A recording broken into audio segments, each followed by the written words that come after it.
안녕하십니까. 컴마일급 필기 강사고노석입니다. 2012년 1회 스프레드시트 일반 기출문제 풀이를 시작을 하겠습니다. 자, 첫 번째 문제는 이제 함수 관련된 문제가 되겠습니다. 아래 시트에서 수식을 실행하였을 때 다음 중 결과값이 다른 것은 자, A 첫 번째 셀에 이 값이 저장이 되어 있는 상태고요.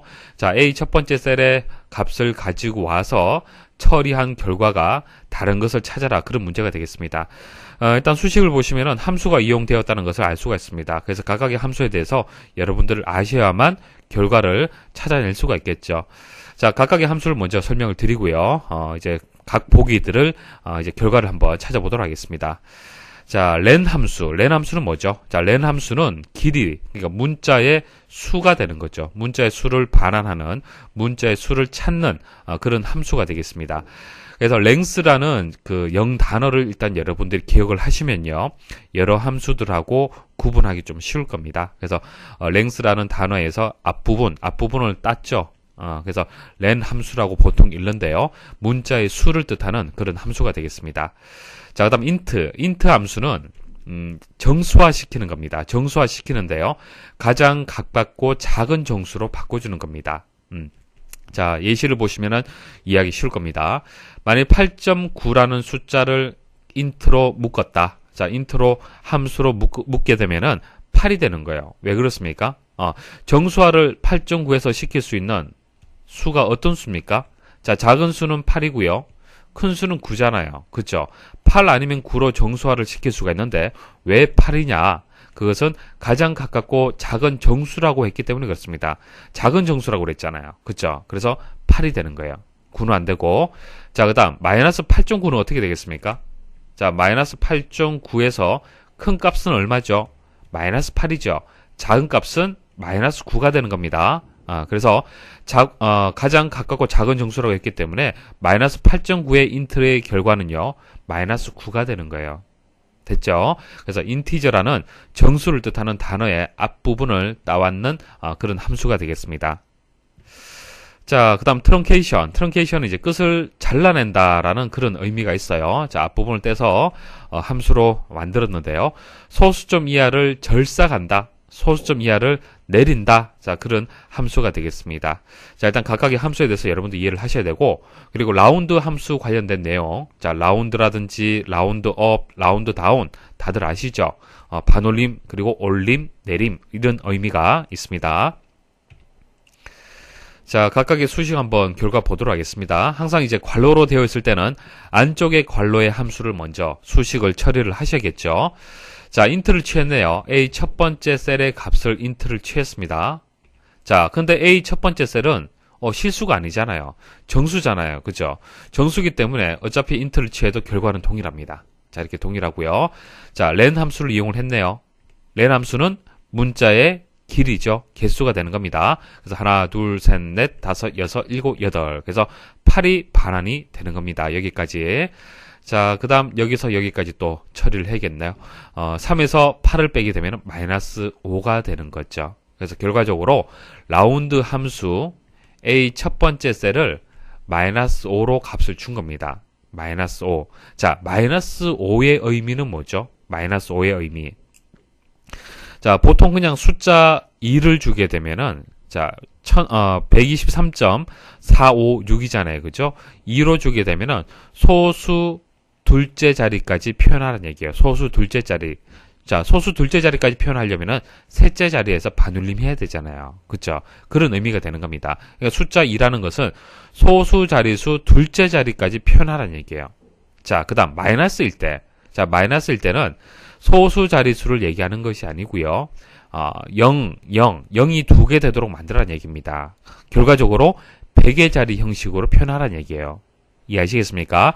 자, 음수일 때하고 양수일 때 다르죠? 음수일 때, 양수일 때 다릅니다. 자, 여기서는 마이너스 5잖아요. 그죠? 그러면은, 자, 좀 주어진 값에서 이렇게 0을 5개를 만들어 주셔야 됩니다. 5개를 만들어야 되는데, 자, 이 숫자가 중요하죠. 그리고 라운드라고 했기 때문에 반올림입니다. 반올림 되기 때문에 3은 버리는 거죠. 그래서 이렇게 0으로 다 만들어 주시면 됩니다. 그래서 5,480만 자, 이게 여기서는 정답이 되겠네요. 자, 그럼 2번 보도록 하죠. 2번은, 자, 여기서 여기까지는 동일하죠. 자, 마이너스 5입니다. 자, 마이너스 5고요. 라운드 다운이죠. 라운드 다운. 무조건 내림 처리하는 겁니다. 그래서, 자, 0, 0, 0, 0, 0 처리하시면 돼요. 자, 이 숫자가 3이든, 뭐, 7이든 8이든 상관이 없죠. 라운드 다운이기 때문에, 숫자는 그 위에 그 1번의 결과하고 동일합니다. 자, 3번 보도록 하죠. 자, 여기서 여기까지는 마이너스 5가 되고요. 자, 라운드 업이네요. 업. 자, 무조건 올림 처리하는 겁니다. 자, 그럼 여기서 여기까지는 0으로 만들어 주시면 되고 3을 0으로 만들 때 8은 9로 올림 처리가 돼야 되는 겁니다. 자, 그래서 3번의 결과가 다르겠네요. 자, 트렁케이션 함수를 이용을 했네요. 그죠? A 첫 번째의 셀의 값을 마이너스 5 동일합니다. 동일해요. 자, 무조건 버리는 거죠. 자, 내림 처리하는 겁니다. 라운드 다운이나 똑같아요. 결과가. 그래서 이제 여기서 정답이 되는 것은 3번이 이제 정답이 되겠습니다. 다음 중 데이터의 자동 필터 기능에 대한 설명으로 옳지 않은 것은, 자, 필터에 대한 문제가 되겠습니다. 자, 필터라는 것은 데이터 목록에서 조건에 맞는 데이터만 추출하여 화면에 나타나는 기능이 있죠. 그래서 보통 이제 자동 필터가 있고 이제 고급 필터가 있는데, 고급 필터가 주로 시험에 나오는데 이번 문제는 자동 필터에 대한 문제가 되겠습니다. 자, 한번 보기를 읽어보도록 하죠. 자, 같은 열에 여러 개의 항목을 동시에 선택하여 데이터를 추출할 수 있다. 자, 이게 행이고 이게 열이잖아요. 그죠? 그러면 구분, 지역, 뭐 DB, 뭐 전산, 뭐 이런 것들이 이제 열이 되는 겁니다. 자, 이 열에서 값을 여러 개의 항목을 이제 선택을 해서 데이터를 추출할 수 있다. 그 말인데, 직접 한번 실습을 통해서 보여드리겠습니다. 자, 자동 필터 기능을 이용하는 방법은요. 데이터에 가셔서 정렬 및 필터가 있죠. 자, 여기서 필터 누르시면 됩니다. 자, 누르시면은 자동으로 필터가 이렇게 정의가 됩니다. 그래서 뭐 전체 데이터 영역에서 아무 위치나 셀의 위치를 두시고 필터 눌러주시면 됩니다. 그리고 내가 원하는 데이터를 여기에 클릭을 하시면 필터링을 할 수가 있어요. 그래서 모두 선택을 할 수도 있고 내가 원하는 것만 선택을 해서 필터링을 할 수도 있습니다. 자, 1번은 맞는 설명이 되겠죠. 자, 2번 숫자로만 구성된 하나의 열에 색 기준 필터와 숫자 필터를 동시에 적용할 수 없다. 자, 열을 기준해서 이제 값을 보시면요. 자, 지역 열 같은 경우에는 문자죠. 텍스트로 되어 있습니다. 그리고 DB 같은 경우에 점수가 되기 때문에 숫자로 되어 있죠. 자, 이렇게 해서 들어있는 데이터가 다릅니다. 그래서 필터링을 할 때요. 필터링 기준 보시면은 텍스트 필터라고 나옵니다. 여기서는. 자, 그럼 숫자인 경우에는 숫자 필터라고 나옵니다. 그래서 데이터의 어떤 그 형태에 따라서 어떤 기준이 달라집니다. 자, 일단 이거 기본적으로 아셔야 되고, 그리고 문제에서는 숫자 필터라고 얘기를 했잖아요. 그죠? 그래서 숫자 데이터를 지금 얘기를 하는 거고요. 그리고 색 기준 필터까지 같이 얘기를 했습니다. 자, 색 기준 필터는 뭐냐면은 지금 채우기 색, 자, 이 채우기 색을 기준해서 필터링을 한다는 얘기가 되겠습니다. 그래서 데이터를 가지고 필터링 할 수도 있고 색을 가지고도 필터링 할 수 있다는 얘기예요. 자, 그럼 이 두 가지 기준, 자, 기준이 이제 두 가지가 된다는 얘기인데 이 두 가지 기준을 동시에 만족할 수 있도록 적용 가능하냐? 자, 그것을 얘기를 하는 겁니다. 자, 그럼 숫자 필터 한번 먼저 적용을 한번 해볼게요. 자, 100이라는 값을 가지는 필터링 결과를 한번 보도록 하겠습니다. 하나가 있네요. 자, 그리고 자, 숫자 필터는 적용이 되었죠. 그 다음 색 기준 필터를 한번 적용해 보겠습니다. 자, 분홍색 한번 적용을 해볼게요. 현재 데이터는 100이면서 노란색이잖아요. 그쵸? 그 다음 두 번째 기준은 분홍색을 한번 주도록 하겠습니다. 만일 이 두 가지 색 기준과 숫자 필터가 동시에 만족하는 것만 나타낸다라면은 서로 교차되는 부분, AND가 없잖아요. 그죠? 그럼 결과는 나와서는 안 되는 겁니다. 그렇죠? 한번 눌러보겠습니다. 눌러보게 되면은 색 기준에 의해서 결과가 나왔네요.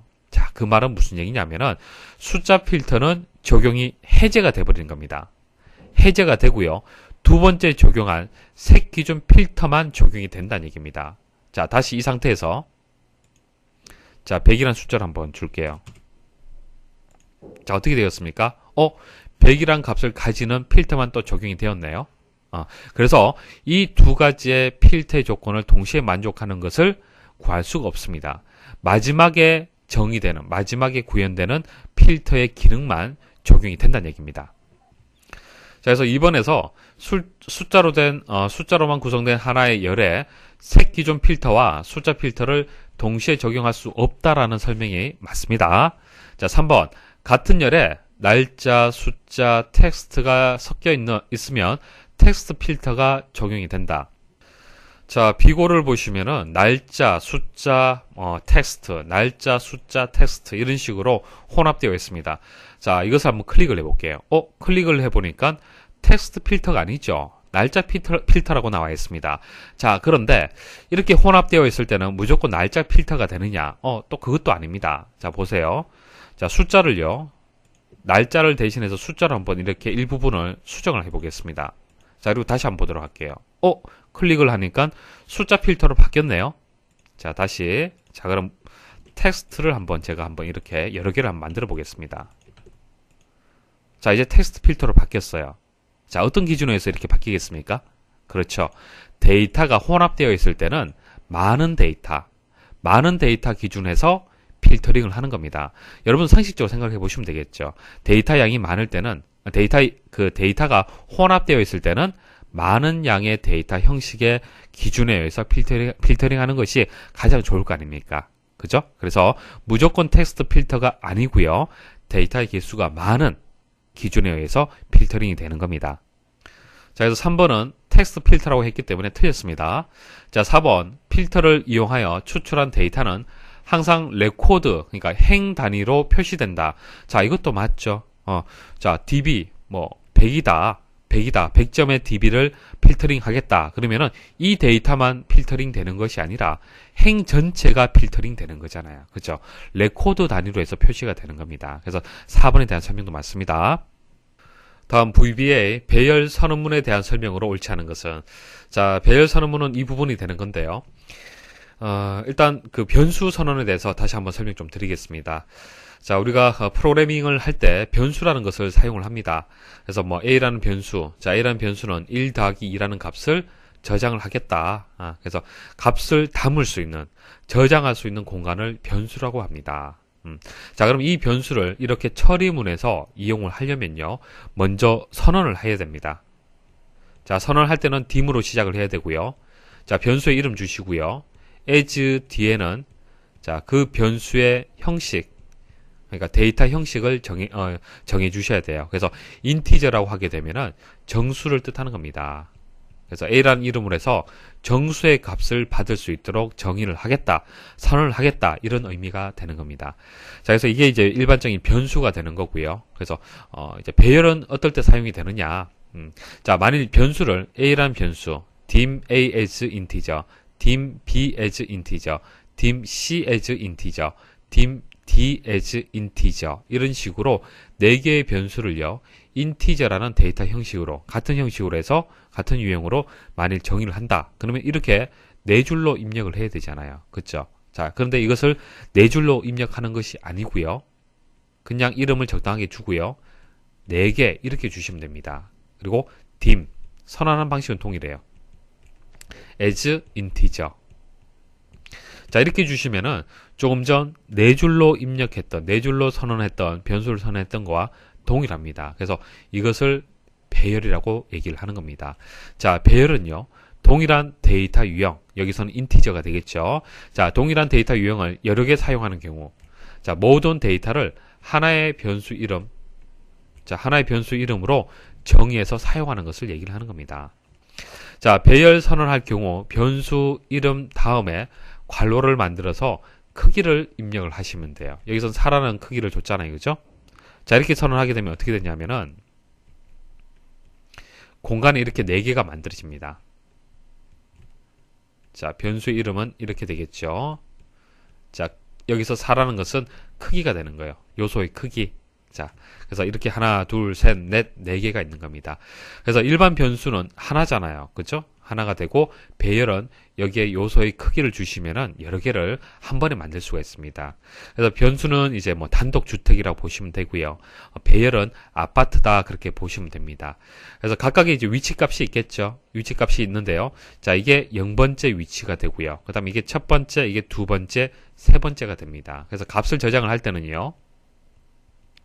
자, 0번째에다가 1, 1을 넣어라. 자, 이렇게 처리를 하게 되면은 여기에 1값이 저장이 되는 거예요. 자, 두 번째 위치에다가 3을 넣어라. 그럼 두 번째 위치에 3이 이렇게 이제 입력이 되는 겁니다. 이해하시겠죠? 자, 이것을 뭐 호수라고 보시면 되겠죠. 아파트 호수. 그죠? 그래야만 구분이 될 거 아닙니까? 각각의 저장 공간이. 자, 그래서 배열의 첨자. 자, 이 위치를요. 0, 1, 2, 3 이것을 첨자라고 합니다. 배열의 위치를 첨자라고 해요. 그래서 이제 0부터 시작을 합니다. 0, 1, 2, 3. 그래서 가장 낮은 값이 0이에요.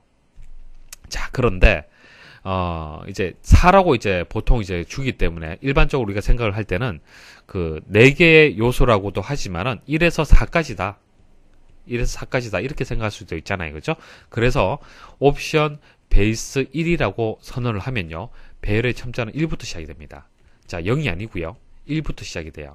자, 그럼 좀 더 이해하기 쉽잖아요. 그죠? 자, 그래서 옵션 베이스 1이라는 것은 여기서 이제 배열 첨자는 1부터 시작을 하겠다라는 그런 의미가 되겠습니다. 자, 그런데 여기 보시면은 값이 크기가 하나만 입력된 것이 아니고요. 쉼표를 이용을 해서 3개의 값이 입력이 되었네요. 그죠? 자, 이것은 3차원이라고 합니다. 금방 제가 말씀드렸던 것은요. 1차원이에요. 1차원. 가로로 행으로 이렇게 제가 그림을 그렸잖아요. 그죠? 공간을 그렸습니다. 자, 이것은 1차원입니다. 배열 1차원이 되는 거고요. 4개의 요소를 1차원 배열로 표현을 한 것을 얘기를 하는 겁니다. 자, 2차원은요, 행열로 구성하는 겁니다. 그래서 4행 2열이 되는 거예요. 자, 그림으로 그리게 되면 이렇게 되는 겁니다. 하나, 둘, 셋, 넷, 하나, 둘, 이렇게 되는 거예요. 그럼 이 부분이 어떻게 되겠습니까? 만약 옵션 베이스 1이라고 선언된 상태라면은 1행 1열. 됐죠? 1행 2열. 2행 1열 이렇게 위치가 되는 겁니다. 전체 개수는 몇 개입니까? 8개가 되겠죠. 그래서 4 곱하기 2를 하게 되면 이제 8개의 요소가 저장이 되는 겁니다. 자, 3차원 배열. 3차원은 이제 면이 생기는 겁니다. 면, 입체 생각하시면 되겠죠. 정육면체 이런 거 생각하시면 되잖아요. 그죠? 그래서 행열이 있고요. 면이 추가됩니다. 면이 추가가 돼요. 그래서 이 부분은 이제 3이 면을 뜻하는 거고 4행 2열 이렇게 되는 겁니다. 됐죠? 그래서 3면 4행 2열이 되는 거예요. 자, 그럼 요소는 어떻게 되겠습니까? 요소. 4행 2열짜리가 3개가 있기 때문에 곱해주시면 되는 거예요. 그래서 3 곱하기 4 곱하기 2 하게 되면 요소의 크기는 24개가 되는 겁니다. 자, 차원 구분할 수가 있겠습니까? 자, 이렇게 해서 60차원까지 작성이 가능합니다. 자, 한번 보기 한번 보도록 하죠. 자, 1번. 배열은 3차원 배열이고, 3차원 맞죠? 요소는 모두 24개다. 3 곱하기 4 곱하기 2 하시면 됩니다. 맞고요. 자, 2번. 배열의 첫 번째 요소는 000이다. 이거 맞습니까? 자, 옵션 베이스 1이라고 되어 있기 때문에 첫 번째 요소는요. 0으로 시작하는 것이 아니고요. 1로 시작이 됩니다. 이해하시겠습니까? 그래서 2번이 여기선 정답이 되겠네요. 자, 배열 요소의 데이터 형식은 모두 인티저다. 자, 배열을 선언하게 되면 모두 이제 그 데이터 형식이 동일해집니다. 자, 배열은 4행 2열의 테이블이 3면으로 되어 있다. 자, 3면 4행 2열이라고 말씀을 드렸죠. 자, 여기서 테이블이라는 것은 표를 뜻하는 겁니다. 4행 2열짜리 표를 얘기를 하는 거예요. 자, 이 표가 모두 3면으로 되어 있다는 얘기입니다. 그래서 여기서 정답은 2번이 되겠습니다. 다음 설명 중 옳지 않은 것은, 자, 각각을 보기를 보셔야겠네요. 자, 채우기에서 연속 데이터 유형에는 선형, 급수, 날짜, 자동 채우기가 있다. 자, 좀 세부적으로 이제 묻는 그런 문제가 되겠습니다. 자, 일단 채우기를 하는 방법은 크게 두 가지가 있어요. 가장 간단한 방법은 채우기 핸들을 이용하는 방법이죠. 자, 셀 보시면은 우측 하단 이 부분을 선택을 하고 데이터가 만일 2라고 입력이 되어 있으면은 이것을 클릭을 해서 밑으로 쭉 내려주시면 돼요. 그죠? 자, 그러면은 연속 데이터를 입력을 할 수가 있는데 숫자인 경우하고 시간, 날짜 이런 경우 데이터 유형에 따라서 좀 다릅니다. 자, 숫자인 경우에는 컨트롤을 누른 상태에서 이렇게 드래그를 해야만 일씩 증가가 되죠. 자, 연속 데이터를 입력할 수가 있고요. 만일 문자하고 숫자로 조합이 되어 있을 때, 그럴 때는 문자는 복사되고요. 숫자는 일씩 증가가 됩니다. 자, 날짜인 경우는 1일씩 증가가 되고요. 시간일 때는 1시간씩 증가가 됩니다. 자, 데이터의 유형에 따라서 채우기 되는 결과가 달라지는 거고요.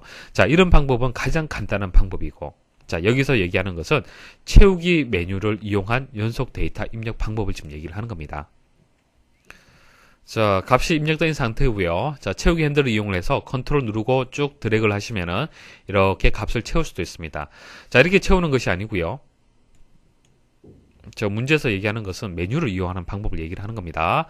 자, 이렇게 시작되는 값을 포함을 해서 범위 설정을 하십시오. 설정하시고 이제 홈에 가시면은 편집 있고요. 그리고 채우기 있습니다. 자, 여기서 클릭을 해 보십시오. 자, 클릭하게 되면은 계열이라고 있습니다. 자, 계열 가시면은 연속 데이터를 입력을 하는데 어떻게 입력을 할 거냐라는 것을 세부적인 것을 선택을 할 수가 있습니다. 그래서 문제에서 묻는 것은 유형을 묻는 거예요. 유형. 자, 선형으로 할 거냐, 급수로 할 거냐, 날짜로 할 거냐, 뭐 자동 채우기로 할 거냐라는 것을 묻는 겁니다. 자, 각각에 대해서 확인 버튼 한번 눌러서 결과를 한번 보시면 될 겁니다. 결과 한번 보시면 되고요. 종류가 무엇이 있는지만 여러분들 아시면 되겠습니다. 자, 그래서 1번은 맞는 설명이 되겠죠. 선형, 급수, 날짜, 자동 채우기가 맞습니다. 자, 2번 키보드를 이용하여 연속된 셀 범위를 선택할 때 F8을 사용한다. 자, 일단 키보드만 이용을 하셔야 됩니다. 마우스 이용하시는 것이 아니고요. 자, 이렇게 셀이 하나 선택이 되어 있는 상태입니다. 자, 이 상태에서 방향키를 이용을 해서 이동을 하게 되면은 어떻습니까? 그냥 이동이 되는 거죠. 말 그대로 이동이 되는 겁니다. 근데 문제에서 연속된 셀 범위를 선택한다고 그랬습니다. 이때는 F8번 한번 눌러 주십시오. F8번 한번 누르시고요. 떼시면 됩니다. 한번 눌러 주시고 그 다음 방향키 한번 눌러 보십시오. 어떻게 됩니까? 자, 범위가 선택이 되죠. 연속된 셀 범위를 선택할 때는 F8번을 사용을 하시면 됩니다. 자, 그 다음 3번 마우스 포인터를 열 머리글의 왼쪽 경계선에 위치시킨 후 더블 클릭하면 열 너비는 기본값으로 복원이 된다. 자, 이게 무슨 뜻이냐면 이게 열 머리글이잖아요. 그죠? 자, 열 머리글에서 왼쪽 경계선이라고 그랬습니다. 자, 이 부분을 한번 제가 더블 클릭을 해볼게요. 자, 더블 클릭하면 어떻게 됩니까? 자, 바로 옆에 있는 열의 그 사이즈만큼 폭이 조절이 됩니다. 자, 다시 이 부분을 제가 한번 더블 클릭해 볼게요. 더블 클릭하게 되면 어떻게 됩니까? 해당 열의 사이즈가 데이터의 가장 큰 값에 맞추어서 폭이 조절이 되는 거예요. 자, 여기서 더블 클릭 됐습니까? 자, 더블 클릭하게 되면은 그 데이터의 사이즈에 맞도록 열이 조절이 되는 것이지 열의 너비가 기본값으로 복원되는 것은 아닙니다. 그래서 여기서 3번이 정답이 되겠습니다.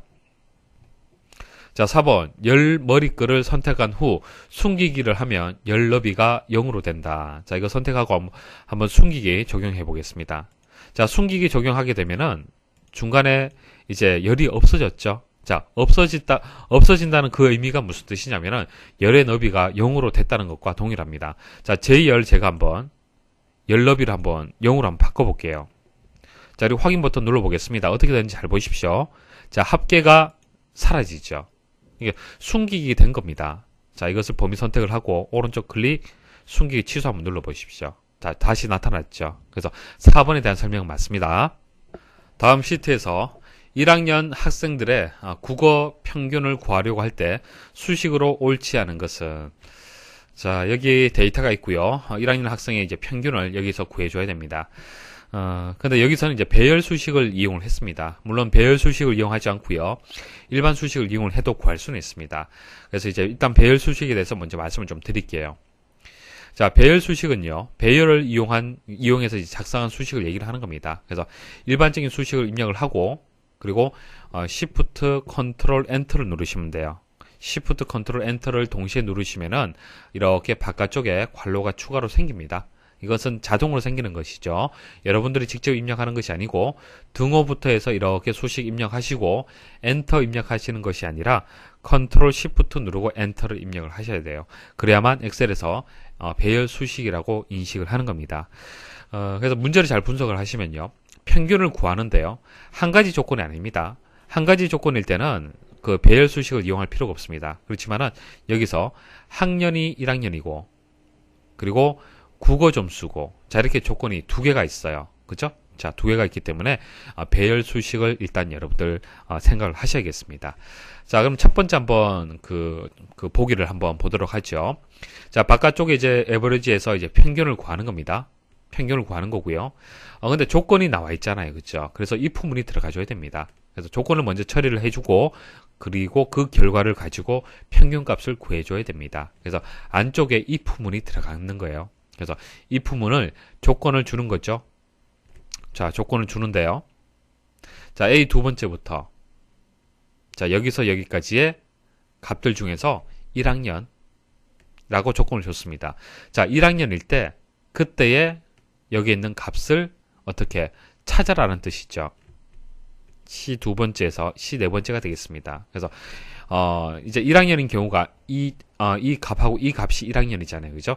그때 대응되는 값은 80하고 50이 되는 겁니다. 그래서 이 두 개의 값을 if문을 통해서 찾게 되는 거예요. 자, 이 조건을 만족할 때에 여기에 있는 값을 가지고 오는 겁니다. 국어 점수를 가지고 와서 그것을 이제 평균값을 구하는 겁니다. 이해하시겠습니까? 결과는 이제 80하고 50을 더하고 2로 나누기 때문에 65가 나왔습니다. 자, 이것은 정확한 수식입니다. 근데 2번은 틀렸어요. 자, 2번은 왜 틀렸냐면은, 자, if문 안쪽이 좀 다르죠?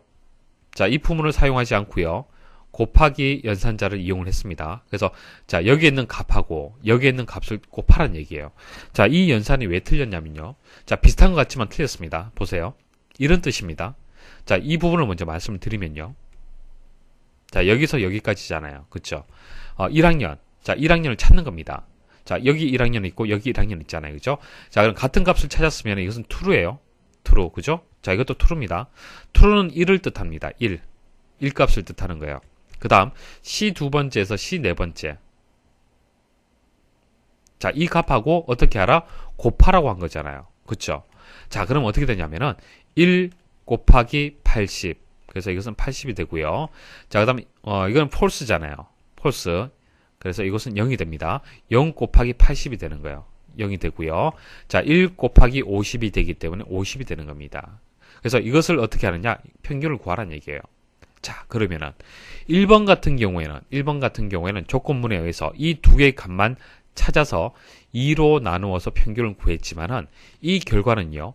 3개, 그러니까 3으로 나눠줘야 됩니다. 80 더하기 0 더하기 50에서 3으로 나눠줘야 돼요. 2로 나눠야 되는데 3으로 나눈 결과가 만들어지는 겁니다. 그래서 결과는요. 43.33 이런 식으로 결과가 만들어지는 거예요. 그래서 2번은 틀렸다는 얘기입니다. 문제에서 요구하는 것은 그 조건에 맞는 1학년이면서 국어 점수의 평균을 구하라고 했잖아요. 그죠? 그래서 1번의 조건은 맞는데요. 2번의 조건은 틀렸습니다. 자, 그럼 3번, 4번 같이 한번 보도록 하죠.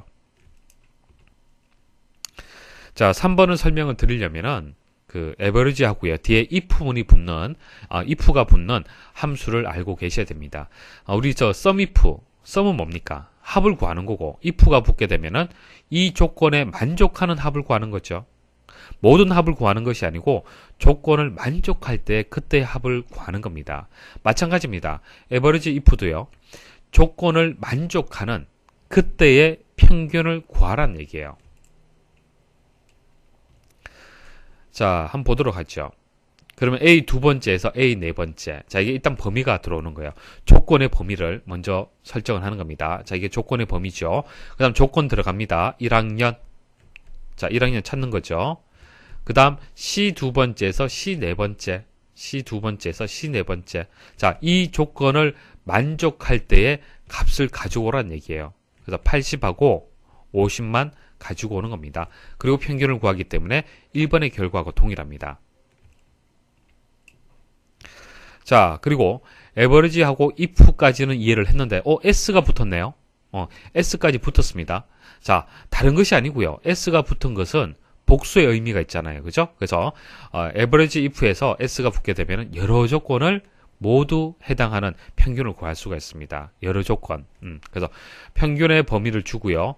조건의 범위 1, 그리고 조건 1, 조건의 범위 2, 조건 2 이런 식으로 주시면 됩니다. 그래서 조건을 추가로 여러 개를 설정할 수가 있고 이 조건을 모두 해당하는, 모두 만족할 때 그때의 평균을 구할 수가 있습니다.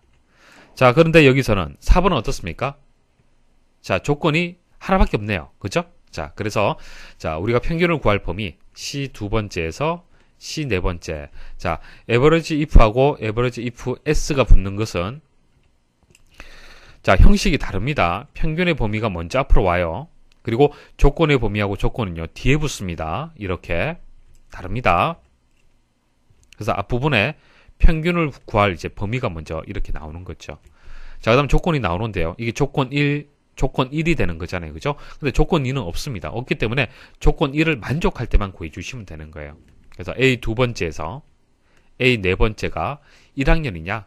1학년일 때 그때의 국어 점수만 가져오면 되는 겁니다. 그래서 사실 3번이나 4번이나 같다라고 보시면 되겠죠. 조건이 여러 개가 없기 때문에. 됐습니까? 그래서 2번이 여기선 정답이 되겠습니다. 자, 그리고 추가 함수 하나 말씀 좀 드리겠습니다. 자, 에버리지 하고요. 뒤에 A가 붙는 경우, 설명 좀 드릴게요. 자, 우리 카운터 함수에서 카운타 있었습니다. 카운타. 뒤에 A가 붙는 거죠. 자, 차이점이 뭐였습니까?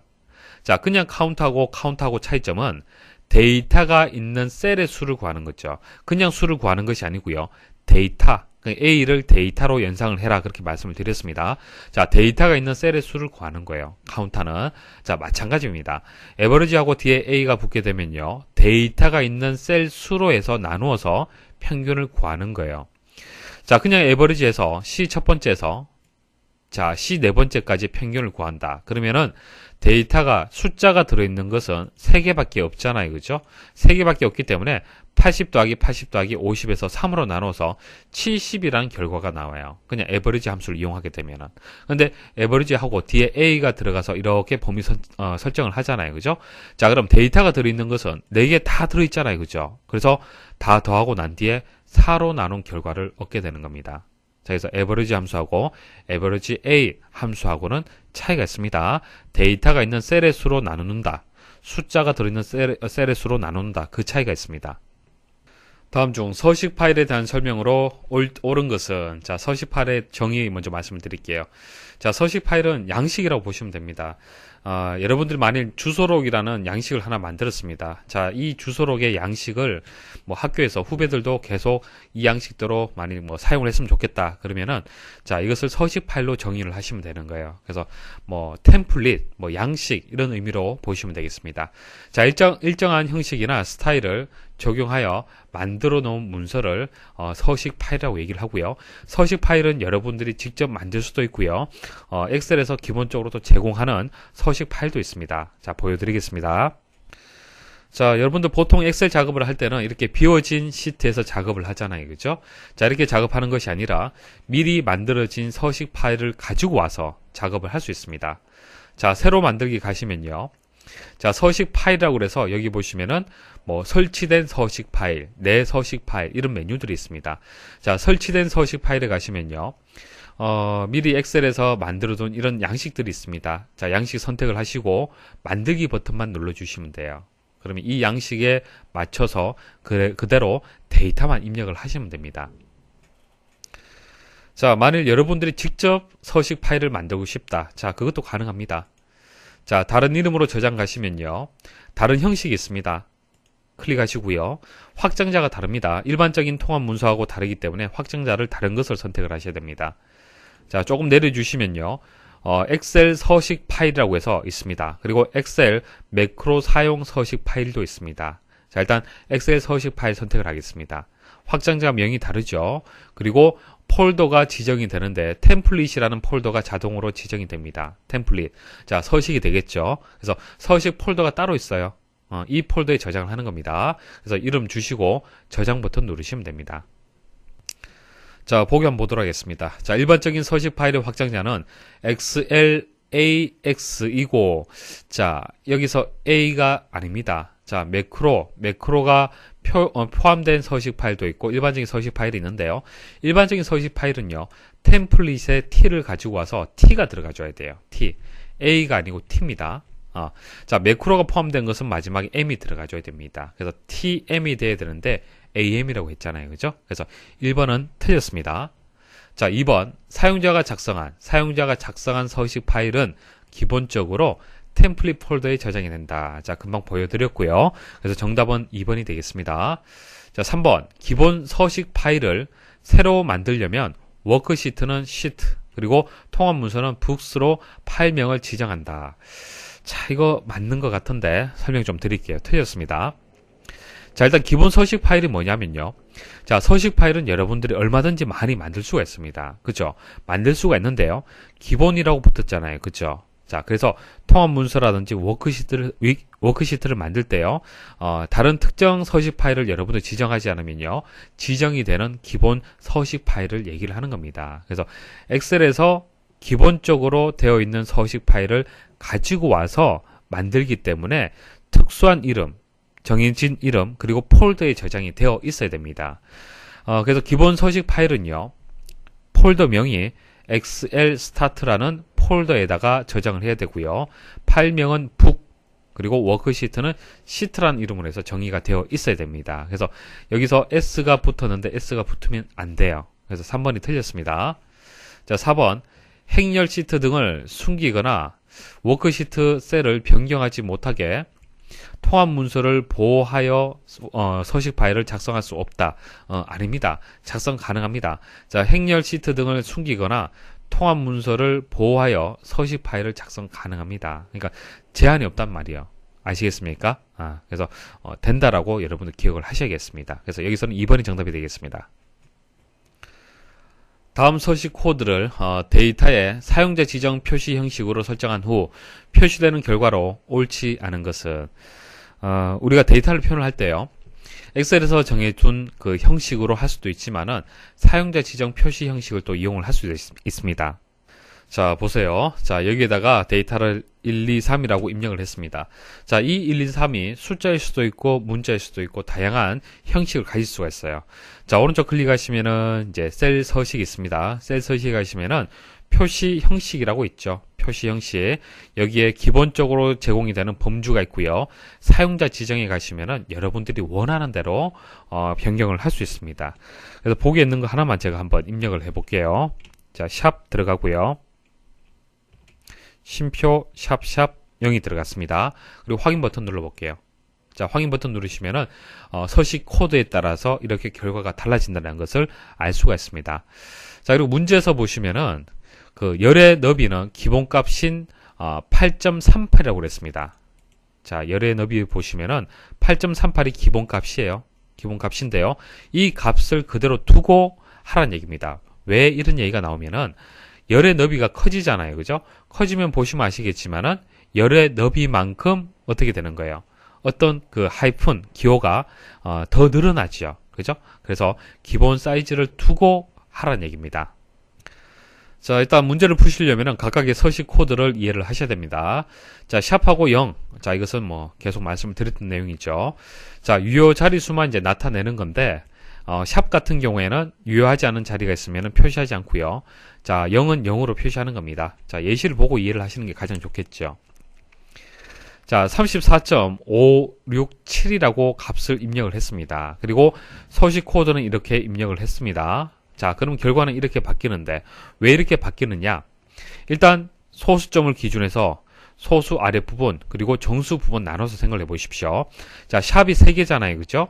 자, 그리고 정수 부분이 어떻게 됩니까? 3, 4, 2개잖아요. 그죠? 자, 그러면은 유효하지 않은 자리가 하나 있습니다. 앞부분에. 그죠? 자, 이 부분이 유효하지 않은 자리 있죠. 이 부분은 표시하지 않잖아요. 그쵸? 그래서 없습니다. 없고 두 번째, 세 번째 이것은 유효한 3, 4라는 숫자가 있기 때문에 그대로 표시하는 거예요. 이렇게. 됐습니까? 자, 그 다음 소수 아랫부분, 소수점 아랫부분, 소수 부분 보시면은 실제 데이터는 5, 6, 7에서 이제 세 자리가 되는 거고요. 일단 그 코드는 서식 코드는 두 자리로 줬습니다. 그러면 이 두 자리에 맞춰줘야 되는 거예요. 두 자리에 맞추려면은 세 번째 있는 이 데이터가 어떻게 돼야 되는 겁니까? 반올림 돼야 되는 거예요. 반올림. 그래서 두 자리로 맞춰줘야 되는 거예요. 됐죠? 그래서 34.57이 되는 겁니다. 자, 샵하고 소수점하고 샵 이렇게 줬네요. 자, 이렇게 데이터가 정해졌습니다. 자, 그리고 소수점 기준에서 보시면 되는 거예요. 자, 한 자리로 표현해야 되는 거지만은 실제 유효한 자리 수는 세 자리잖아요. 그죠? 그래서 정수 부분은요. 정수 부분은 만일 표현하고자 하는 그 이제 코드보다 유효 자리가 더 많다라면은 그대로 두시면 돼요. 그대로 두시면 되고요. 소수 부분은 맞춰주셔야 됩니다. 그래서 한 자리가 되기 때문에 4, 5 이 자리가 어떻게 되는 겁니까? 4는 어떻게 반올림 해도 내림 처리가 되는 거잖아요. 그죠? 그래서 7이 되는 겁니다. 자, 0. 자, 0을 3개를 줬습니다. 코드를 주게 되면은 0은 유효하지 않은 자리도 0으로 표시를 해야 됩니다. 그래서 0, 8, 7이 되는 거죠. 자, 코드를 이렇게 줬을 때 12.3은요. 자, 정수 부분하고 그 실수 부분 나눠 생각하시면 되는데 정수 부분은 3자리지 않습니까? 자, 유효하지 않은 자리는 0으로 표시를 해야 됩니다. 0, 1, 2가 되고요. 자, 3자리를 표현해야 되기 때문에 뒤에 부분도 다 0으로 유효하지 않은 자리도 0으로 표시를 해야 됩니다. 자, 그 다음 별표. 자, 여기 보면 별표가 들어있어요. 자, 별표를 잘 해석을 하셔야 됩니다. 별표. 자, 별표는요. 별표 다음 문자로 셀을 채우라는 의미가 있습니다. 셀을 채워라. 자, 그래서 보시면은, 자, 별표 하나만 보시면 안 되고요. 별표 다음에 문자를 같이 보셔야 됩니다. 이렇게 이어서 보셔야 됩니다. 그리고 여기 쉼표 들어갔죠. 그래서 데이터는 123이 들어갔습니다. 자, 123은 정수잖아요. 그죠? 자, 정수가 되기 때문에 1, 2, 3 이렇게 값이 입력이 되는 거예요. 자, 입력이 되는데 그리고 1000자리 이것은 필요 없잖아요. 그죠? 필요 없고요. 어차피 정수는 100자리까지만 입력이 되었기 때문에 1000자리는 필요가 없습니다. 샵은 표시하지 않잖아요. 그죠? 표시하지 않고요. 그 대신 0으로 채우는 거예요. 나머지를. 그것은 셀의 너비에 맞춰서 무조건 채워주는 겁니다. 이해하시겠습니까? 별표 다음에 0이잖아요. 그죠? 그래서 0으로 셀을 채워줘라. 나머지는. 자, 그런 의미가 있습니다. 자, 쉼표는 이제 1000단위마다 쉼표를 붙이는 거죠. 쉼표가 없을 때 쉼표를 주시면 이렇게 쉼표가 입력이 됩니다. 자, 그리고 또 다른 의미로 하나 더 있는 것이 맨 끝에 이제 쉼표가 들어가면요. 3자리 생략하는 뜻입니다.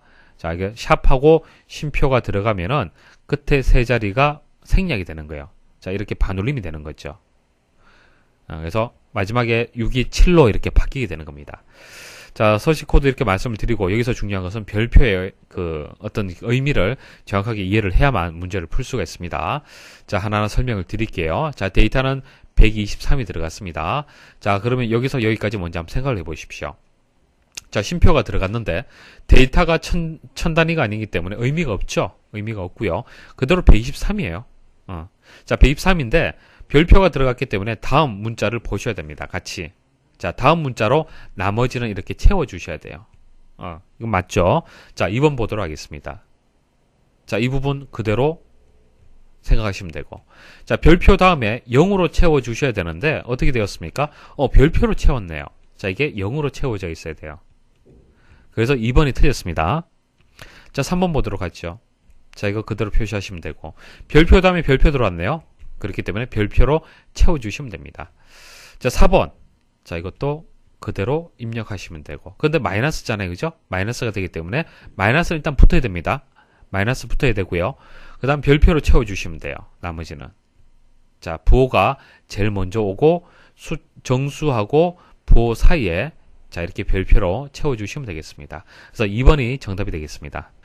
다음 중 페이지 나누기에 대한 설명으로 옳지 않은 것은 자, 엑셀에서는 페이지 나누기 기능이 필요해요. 그죠? 우리 아래 한글 같은 경우에 워드 프로세서 같은 경우에는 페이지 구분이 명확합니다. 그렇지만은 엑셀은요. 워크시트로 구성이 되어 있기 때문에 자, 어디서 어디까지가 한 페이지인지 알 수가 없습니다. 그래서 페이지 구분이 불명확하기 때문에 페이지 구분선이라는 것을 만들어 줘야 됩니다. 만들어서 페이지를 나눌 필요가 있어요. 자, 실습을 통해서 설명을 좀 드리겠습니다. 자, 데이터 양이 상당히 많죠? 자, 이 데이터의 양을 한 페이지에 출력하기는 좀 어려울 수 있습니다. 그래서 이게 페이지로 나눠서 출력이 돼야 되는데 현재 상태에서는 어떻게 나뉘어지는지 알 수가 없고요. 보기에 가시면은 현재 기본 이제 통합 문서 보기 상태인데요. 이것을 페이지 나누기 미리 보기로 한번 선택을 해 보십시오. 자, 선택을 하시면은 자, 어디서 어디까지가 한 페이지고 어디가 어디까지가 두 번째 페이지고 이런 것을 페이지 구분선으로 해서 여러분들이 판단을 할 수가 있습니다. 그래서 자, 이 페이지 구분선이 지금 점선으로 되어 있잖아요. 그죠? 자, 이것은 자동으로 페이지 구분선이 만들어졌을 때는 점선으로 만들어집니다. 자, 그래서 여기서 여기까지 한 페이지인데요. 자, 이것은 엑셀에서 정해 준 거고요. 여러분들 직접 수동으로 페이지 구분선을 만들 수도 있습니다. 그러니까 여기서 여기까지 만일 한 페이지로 만들고 싶다. 가능합니다. 자, 그러면 셀의 위치를 여기에 두시는 거예요. 여기 두시고요. 자, 셀의 선택 위치를 잘 보십시오.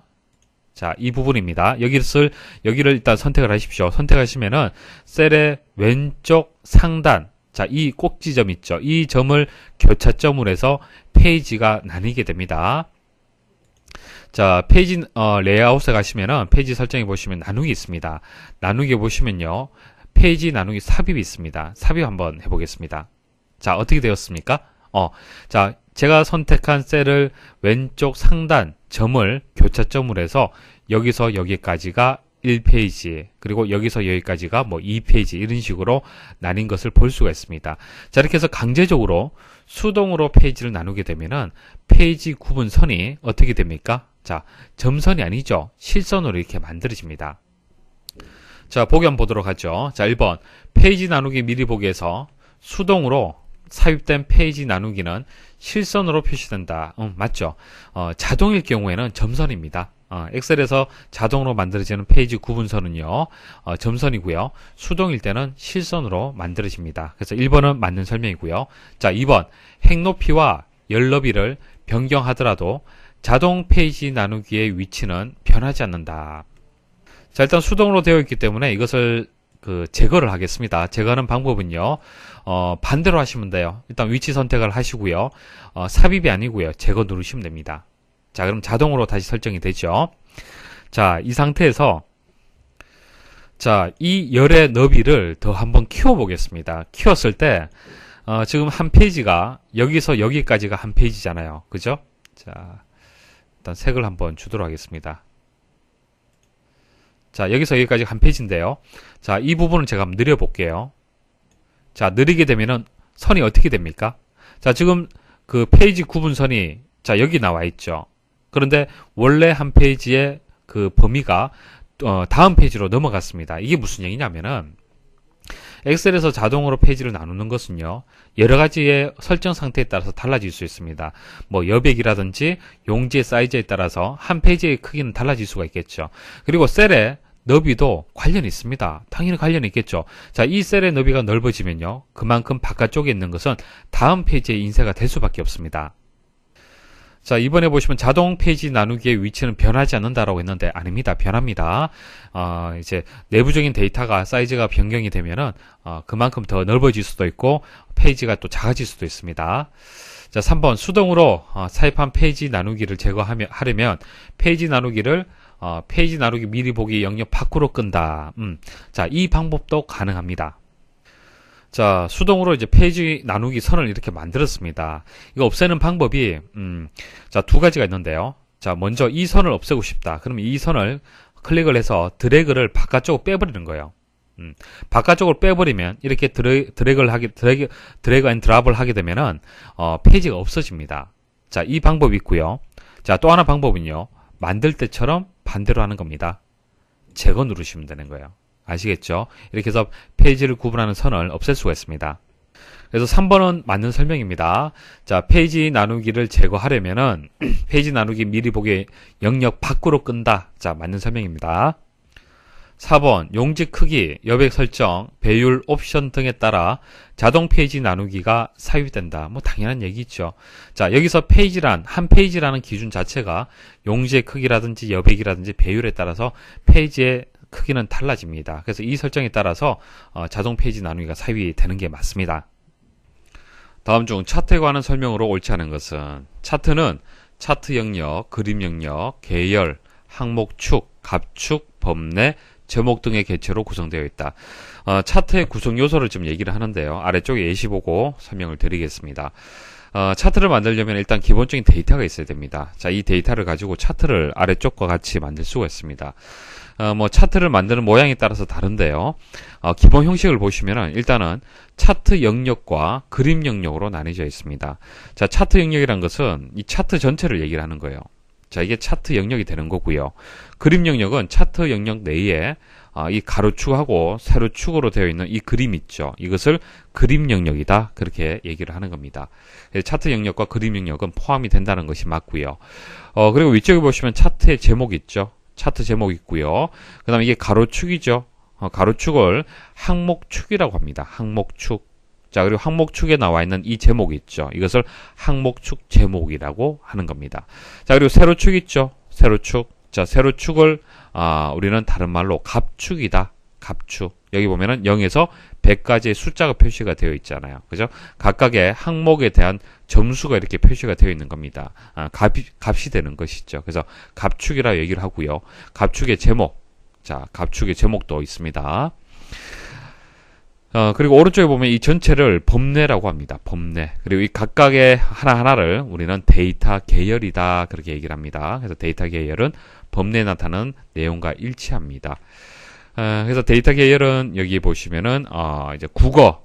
자, 국어, 영어, 수학. 이게 데이터 계열이 되고요. 이 전체를 우리는 범례다. 그렇게 얘기를 합니다. 그래서 1번은 맞는 설명이에요. 자, 2번. 차트를 만들 때 자주 사용하는 특정 차트는 기본 차트로 설정하여 활용할 수 있다. 사용의 편리성을 위해서 이런 기능이 있으면 좋겠죠. 자, 금방 성적표라는 그 차트를 하나 만들었습니다.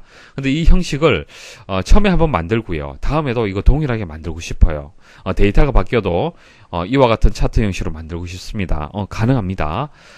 방법은요. 차트 도구에 가면은 디자인이 있습니다. 디자인에 가시면은 서식 파일로 저장이 있어요. 그래서 차트를 선택을 해서 서식 파일로 저장을 하게 되면은 그 다음부터는 그 형식을 그대로 이용을 할 수가 있습니다. 맞는 설명이에요.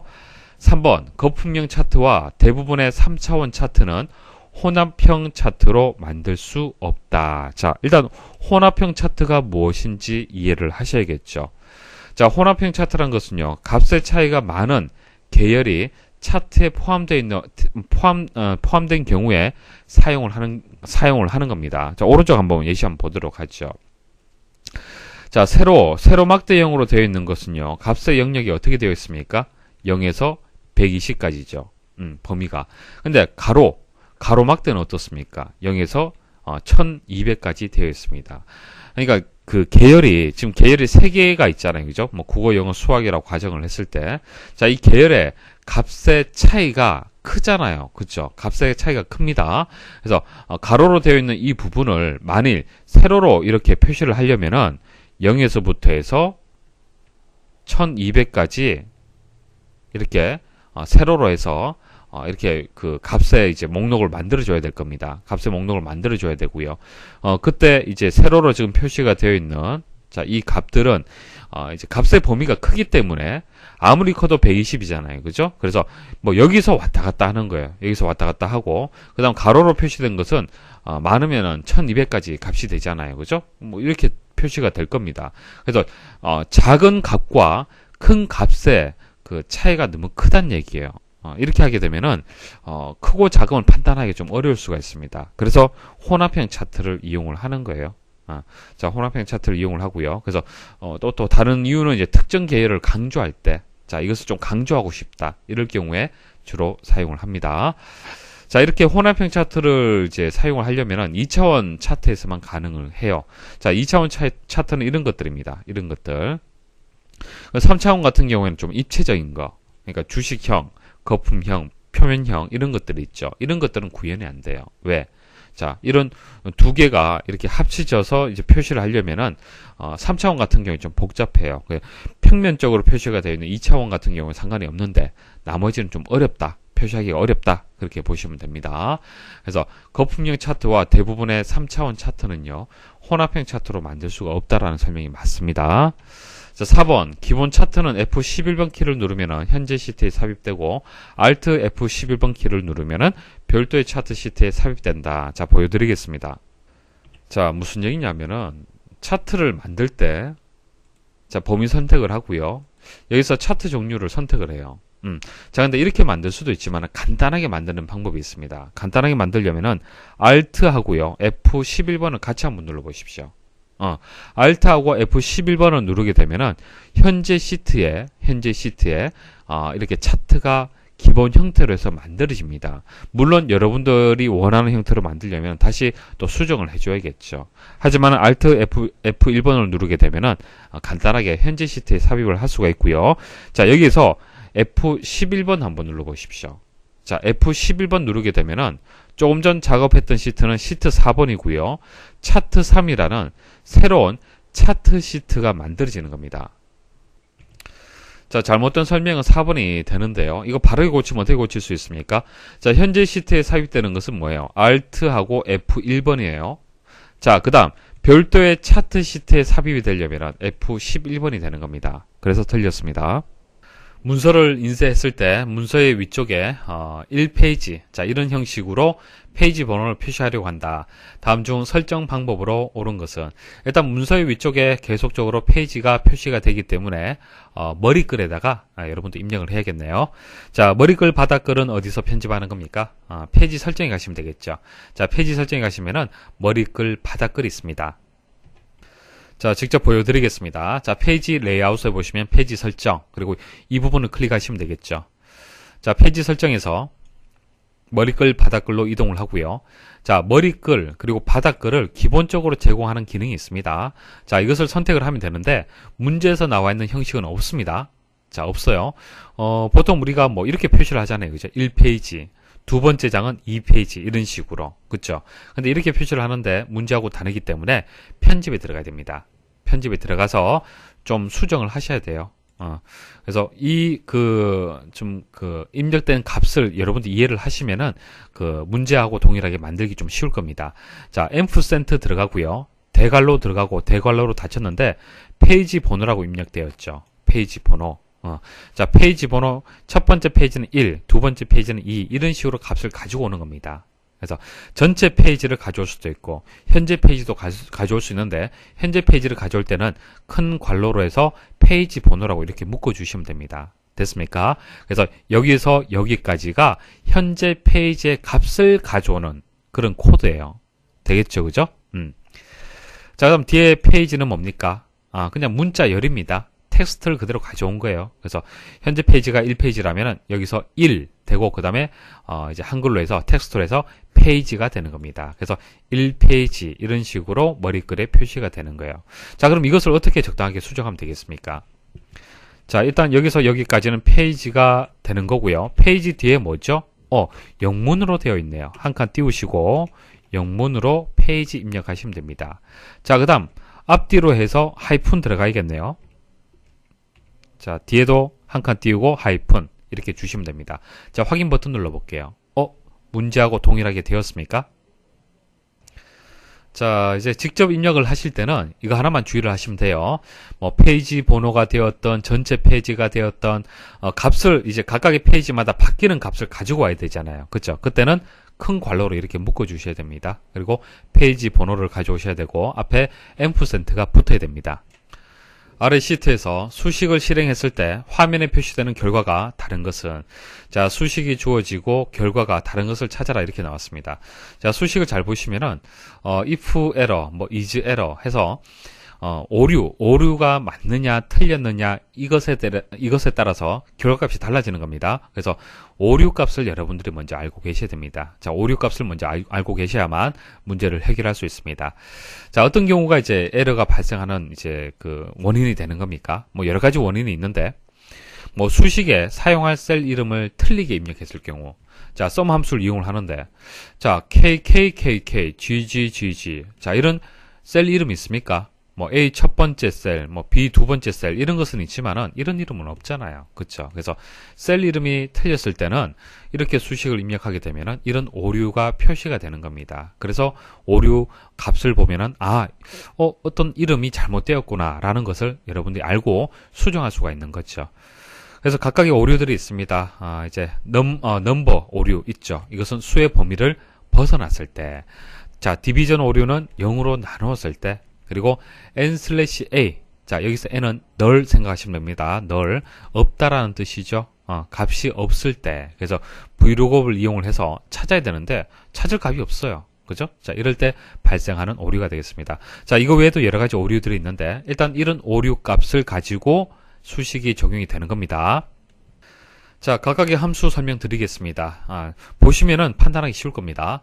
자, 에러, is 에러입니다. is 에러. 자, 에러가 맞느냐라고 판단하는 거예요. 맞느냐, 에러냐, 에러가 아니냐. 둘 중에 하나를 판단하는 겁니다. 그래서 들어온 값이 만일 오류다. 예를 들어서, 자, 이런 오류, 셀 값을 참조를 하잖아요. 그죠? 자, 이것을 참조를 했어요. 그러면 어떻게 되겠습니까? 오류가 맞기 때문에 true가 되는 거예요. 결과는 true. 자, 이 함수의 결과는 true가 되는 겁니다. 아니면은 false가 되는 거예요. 아시겠죠? 아닌 경우는 이런 데이터들이 있죠. 자, 이런 데이터들은 오류 아니잖아요. 그쵸? 자, is error. 이것도 is error인데 or이 빠졌네요. 그죠? or이 빠진 is error가 되겠습니다. 자, 이거 위에 있는 is error하고 같습니다. 같은데 하나만 생각을 더 하시면 돼요. n/a 오류 있죠? 이 오류. 자, 이 오류는요. 여기서는 오류가 아닌 것으로 하는 겁니다. 오류가 아니다라고 가정을 하는 거예요. 아시겠습니까? 자, 그러면은 보세요. 자, is error 해서 B 세 번째 셀을 참조하잖아요. 이거 결과 어떻게 되겠습니까? false입니까? true입니까? 자, 이거 false예요. 그쵸? 왜? 이거 에러 아니잖아요. 에러가 아니면은 false가 맞잖아요. 그쵸? 그래서 n/a 오류는 아니다라고 생각을 하시면 되겠습니다. 자, if error. 자, if라는 것은 이제 조건이 들어가는 겁니다. 자, 계산식, 조건 판단할 수 있는 계산식이 들어가고요. 자, 이 계산식이 오류면은 오류 메시지를 보여줘라 라는 그런 형식이 되겠습니다. 자, 오류인 경우에 오류 메시지를 표시를 하고요. 아니면은, 자, 이 결과를 그냥 그대로 보여주는 거예요. 오류가 아니니까 그대로 보여주면 되잖아요. 그쵸? 오류일 경우에는 오류 메시지를 보여주게 되는 거고요. 그래서 만일 계산식이 1로 들어가고, 뭐 이렇게 해서 뭐 에러다 이렇게 해서 주잖아요. 그죠? 그러면은 이것은 그 오류가 아니잖아요. 그죠? 그래서 오류 메시지가 표시가 안 되고 1이란 이 결과가 이제 화면에 보여지는 겁니다. 자, 그런 이제 그 함수가 되는 거고요. 그다음 is logical. 자, is logical은 이제 논리값을 뜻하는 거죠. 논리값을 뜻하는 겁니다. is error는 에러, 오류를 판단하는 거고요. 이것은 논리값을 판단하는 겁니다. 그래서 인수로 들어가는 값이 논리값이면은 논리값은 뭐죠? true, false잖아요. true, false. 이게 논리값이잖아요. 그죠? 그래서 인수값이 true냐, false냐, true냐, false냐 값을 가지게 되면은 true가 되는 거고요. 논리값 외에 이런 데이터들이면 어떻게 되는 거예요? 그것은 false가 되는 겁니다. 자, is 넘버는 숫자잖아요. 그죠? 숫자를 가지고 true, false를 판단하는 겁니다. 자, 그럼 보기를 보고 문제풀이 한번 해보도록 하겠습니다. 자, 첫 번째. 일단 괄호 안쪽부터 하나하나 해결하시면 됩니다. 자, is error인데 or이 빠졌네요. 그죠? or이 빠졌을 때는 n/a는 오류가 아닙니다. 자, 그래서 B 세 번째, 이 값을 가지고 와서 오류냐 아니냐를 판단해야 되는데 오류가 아니라고 판단이 되겠죠. 그래서 false가 되는 겁니다. false. 자, false가 되고, 자, 이건 false가 되는 거예요. 근데 바깥쪽에 보니까 if error가 있네요. 자, 그러면 이 식이 어떻게 되는 거예요? 이 식이 오류일 때는 뒤에 오류 메시지가 표시가 되는 겁니다. 근데 오류가 맞습니까? 여러분들 착각하시면 안 됩니다. 자, 이 값을 지금 생각하시면 안 되고요. 이 결과값이 어떻게 되었습니까? 논리값으로 나왔잖아요. true, false로. 맞습니까? false는 오류값이 아닙니다. true도 마찬가지고.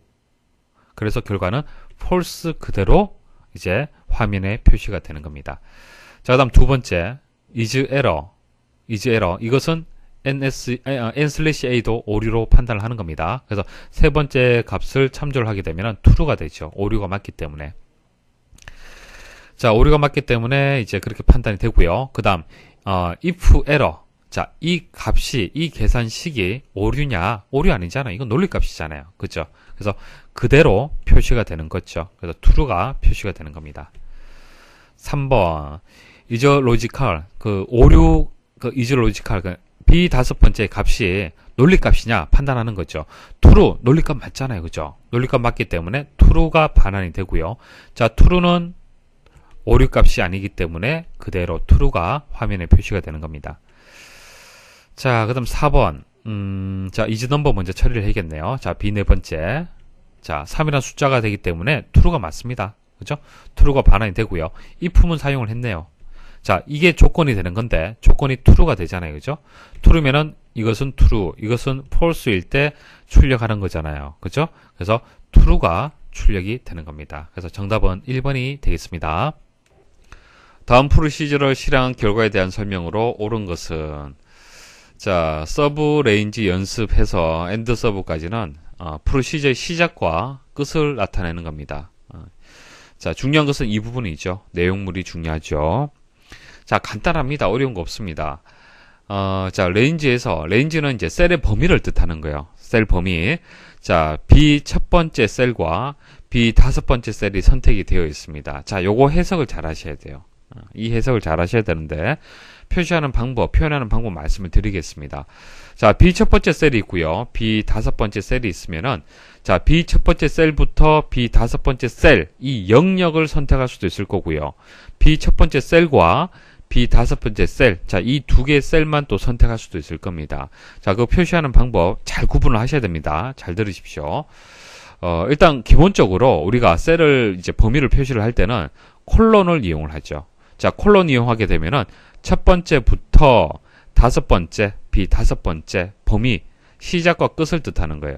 시작되는 부분, 끝나는 부분 해서 이 전체 범위를 뜻하는 겁니다. 그래서 B 첫 번째 셀에서 B 다섯 번째 셀까지 라고 할 때는 이렇게 표시를 하는 거예요. 자, 다른 방법은요. B 첫 번째 셀과 B 다섯 번째 셀을 큰 따옴표로 묶어주시고 사이에 쉼표를 주시면 돼요. 이것도 B 첫 번째 셀에서 다섯 번째 셀까지, 자, 그런 의미를 가지고 있습니다. 자, 그러면 B 첫 번째 셀과 B 다섯 번째 셀만 선택을 한다라고 했을 때는 어떻게 하느냐? 큰 따옴표를 바깥쪽에 두시고요. 쉼표 이렇게 주시면 돼요. 자, 이거하고 다르죠? 이것은 각각을 큰 따옴표를 묶어준 겁니다. 하지만 이것은 전체 범위를 이렇게 묶어준 겁니다. 그리고 사이에 쉼표가 들어가는 거예요. 차이점을 구분을 하면 됩니다. 자, 그럼 이것은 어떻게 해석이 되는 거예요? 각각을 큰 따옴표를 묶어주고 사이에 쉼표가 들어가줬잖아요. 이것은 어디서부터 어디까지. 그래서 B 첫 번째 셀에서 B 다섯 번째 셀까지라고 해석을 하시면 됩니다. 자, 그리고 점 하고 뒤에 또 속성이 들어왔는데 value라고 나왔죠. value는 값을 뜻하는 겁니다. 값. 자, 그래서 해석을 하게 되면은 B 첫 번째 셀에서 B 다섯 번째 셀에 값을 어떻게 하라? 10으로 입력을 해라. 자, 등호를 기준해서 우변의 값을 좌변에 대입하라는 그런 처리가 되는 겁니다. 그래서 B 첫 번째에서 B 다섯 번째 영역에 값을 10을 대입을 해줘라. 그런 뜻이 되는 거예요. 그래서 1번이 정답이 되겠습니다. 자, 이 문제는 데이터표 기능에 대한 문제인데요. 설명 잘 들으십시오. 실제 시험장 가게 되면 여러분이 혼란을 좀 느낄 수가 있습니다. 설명 잘 들으시고 여러 번 반복해서 출제되는 문제이기 때문에 이해를 잘 하셔야 됩니다. 자, 데이터표가 무엇인지 일단 개념 먼저 설명 한번 드려볼게요. 이런 겁니다. 자, 아래쪽 그림을 보시면요. 이 그림 잘 보십시오. 자, 현재 성적이 90이잖아요. 그쵸? 자, 가중치에 따른 성적을 계산하는 겁니다.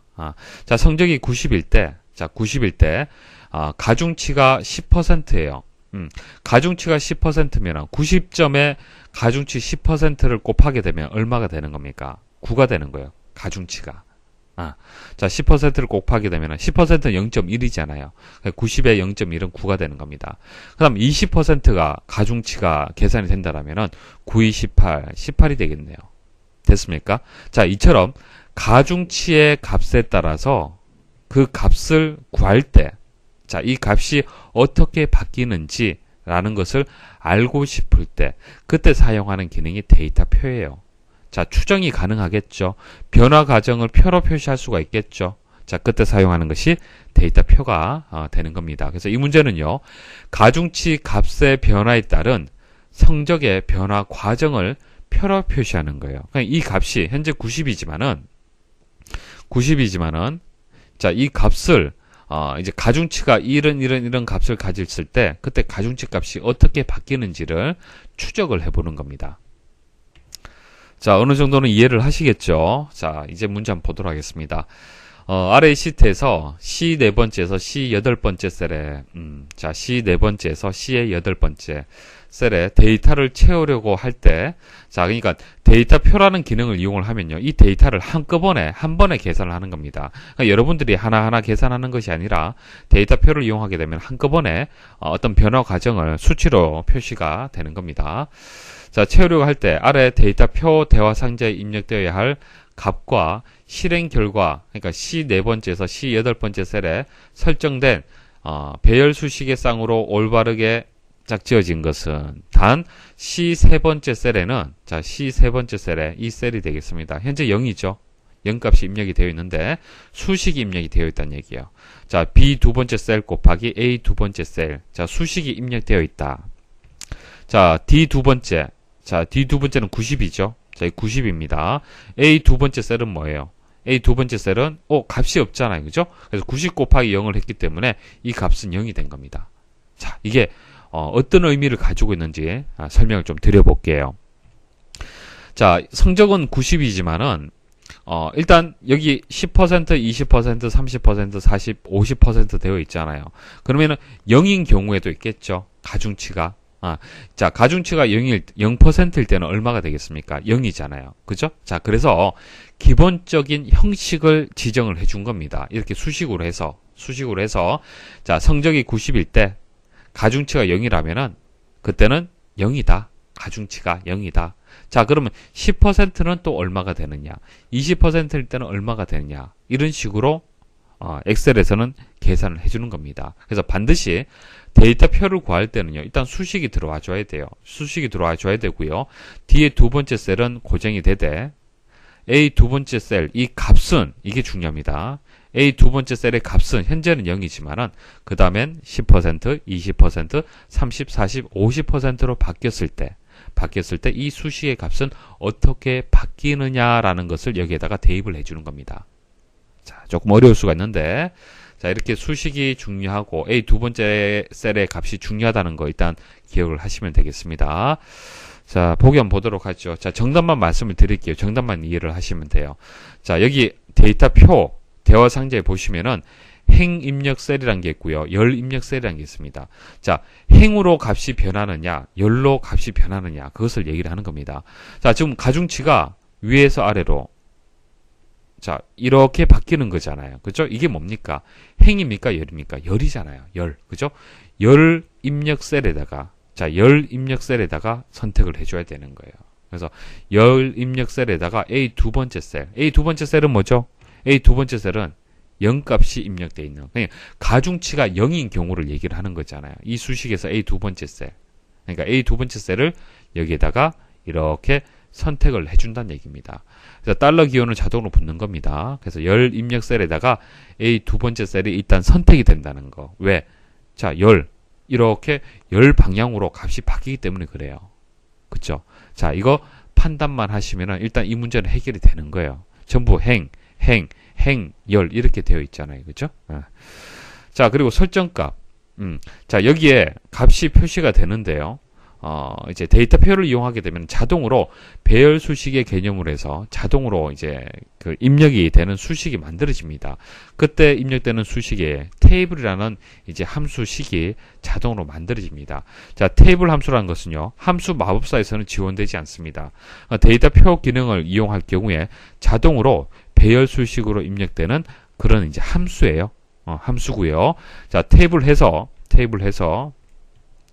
자, 행, 열 형식으로 입력이 됩니다. 근데 여기서는 열 입력 셀이잖아요. 열. 자, 그때 A 두 번째 셀이잖아요. 그죠? 그래서 행은 표시를 하지 않고요. 그래서 쉼표 열에다가 A 두 번째 셀 이렇게 표시를 해주면 되는 겁니다. 그래서 쉼표에서 행 부분은 생략이 되었습니다. 열 부분에다가 A 두 번째 셀이 입력이 된 겁니다. 자, 이것은 여러분들이 입력하는 것이 아니라 데이터표를 이용하게 되면 자동으로 입력이 되는 겁니다.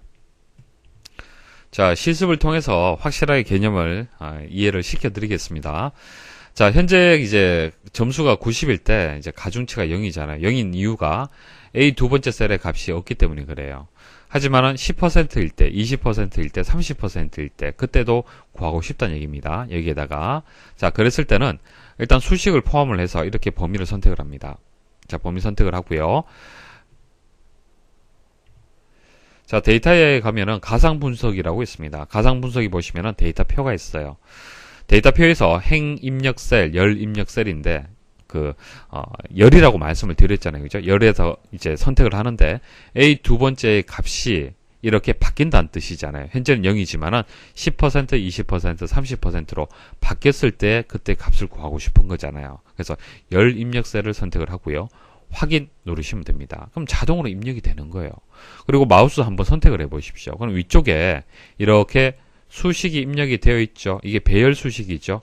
이것은 자동으로 만들어지는 겁니다. 그래서 행열 봤을 때 열, A 두 번째 셀, 자 열이 선택이 된 거죠. 다음 시나리오 요약에 대한 설명으로 옳지 않은 것은, 자 시나리오에 대해서 설명 좀 드리겠습니다. 자 시나리오가 엑셀에서 왜 필요한 겁니까? 예측하기 위해서 그렇죠. 자 보시면은 여기 평균이 이제 53이라고 입력이 되어 있는데요. 자 평균은 분명히 컴퓨터 일반의 데이터, 스프레드시트 일반의 데이터, 데이터베이스 일반의 데이터를 합치고 3으로 나누어서 평균을 구했을 겁니다. 그래서 평균에는 수식이 입력이 되어 있을 거고요. 이 데이터들하고 서로 연결되어 있다는 것을 알 수가 있습니다. 자 그러면은 여기서 데이터베이스 일반이 현재 30인데 자 이 값을 40 혹은 50 혹은 60일 때, 자 이런 데이터를 값을 가질 때 그때 평균 값이 얼마가 될 거냐, 그것을 예측해야 될 경우도 있겠죠. 그게 시나리오가 되는 겁니다. 아시겠습니까? 그래서 여기서 중요한 것은 변경될 셀, 어떤 값이 변경이 될 거냐, 그리고 결과는 어떤 셀이 될 거냐, 이것을 정해 주시면 되는 겁니다. 그래서 변경 셀은 이 값이 되는 거죠. 데이터베이스 일반의 값에 따라서 결과가 달라지는 거잖아요. 그죠? 그래서 변경 셀이 80일 때 혹은 10일 때 그때 결과 셀이 어떻게 바뀌느냐라는 것을 선택을 해주시면 됩니다. 그리고 여기서 중요한 것은 평균, 자 결과 셀은요 수식이 돼야만 가능하겠죠. 변경 셀의 영향을 받아야 되잖아요. 그러려면은 변경 셀을 포함한 수식으로 결과 셀이 만들어져 있어야 됩니다. 자 추가 설명 드릴게요. 자 시나리오는 입력되어 있는 자료들에 대해서 가상의 상황을 만들어서 그 결과를 예측하고 분석하고 예측하기 위한 그런 기능이 되겠습니다. 보통 주가 분석이라든지 손익분기점 분석, 원가 분석, 이자율 분석 이런 데 많이 사용이 되고요. 시나리오 보고서의 종류, 지금 문제에서는 시나리오 요약이죠. 자 이렇게 표로 만들어졌습니다. 자 이렇게 시나리오 요약 형태로 볼 수도 있고 아니면은 피벗 테이블 형식으로도 볼 수도 있습니다. 자 시나리오 보고서는요 현재 작업하는 시트 앞에 새 워크시트로 삽입해서 만들어집니다. 그러니까 그 조금 전 보여드렸던 이 표 있잖아요, 그죠? 이 표가 만들어진 시트에서 시나리오 요약 표가 만들어지는 것이 아니고요. 자 현재 이 시트에 바로 앞에 있는 시트가 있겠죠. 바로 앞에다가 시트가 만들어진다는 얘기예요.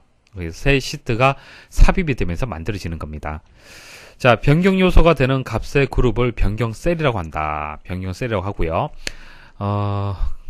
자 예시에서는 변경 셀이 컴퓨터 일반이 되겠죠. 자 하나의 시나리오에 최대 32개까지의 변경 셀을 지정할 수 있다. 자 시나리오 하나 여러분들 만들잖아요, 그죠? 그 변경 셀을 32개까지 지정할 수 있습니다. 자 결과 셀은 변경 셀 값을 참조하는 수식으로 입력되어야 한다. 뭐 당연한 얘기고요. 자 보기 한번 읽어보도록 하겠습니다. 자 1번 하나의 시나리오에 최대 64개까지의 변경 셀을 지정할 수 있다. 이거 틀렸네요. 그죠? 32개죠. 자 B 두 번째 셀의 값이 변경될 때, 자 B 두 번째 변경될 때 변경되는 D 두 번째 셀의 값을 예측할 수 있다. 맞죠? 이게 변경 셀이고 이게 결과 셀이 되는 겁니다. 자, B 두 번째 셀은 계산식이어야 하고, 자, 이것은 결과 셀이 되기 때문에 계산식이 맞습니다. 자, 변경되는 B 두 번째 셀은 반드시 계산식에 포함되어 있어야 된다. 맞죠? 자, 변경 셀로 지정한 셀의 계산식이 포함되어 있으면은, 자, 이게 무슨 얘기냐면은, 자, 변경 셀, 자, 지금 조금 전 예시에서는 그냥 상수값이었잖아요. 그죠? 고정된 값이었는데, 여기서 얘기하는 것은, 자, 변경 셀이 계산식이 포함되어 있다. 그러니까 수식으로 되어 있을 때 얘기를 하는 겁니다. 수식으로 되어서 이 결과값이 만들어져 있을 때. 자, 그때는 자동으로 상수로 변경되어 시나리오가 작성이 된다. 수식으로 되어 있다 하더라도, 계산식으로 되어 있다 하더라도 상수로 바뀌어버린다는 얘기입니다.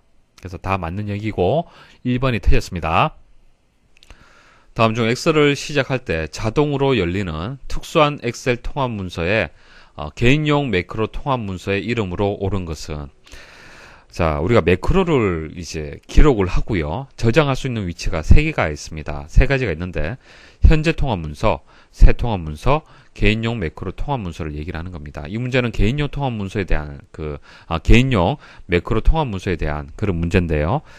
자, 매크로를 기록을 할 때 매크로 이름 정의할 수 있죠. 그리고 바로가 키 정의할 수 있잖아요. 그리고 매크로 저장 위치를 선택할 수 있는데 기본적으로는 현재 통합 문서예요. 그러니까 여러분들이 지금 작업하고 있는 통합 문서에 매크로가 저장이 되는 겁니다. 자, 이게 기본이 되겠죠.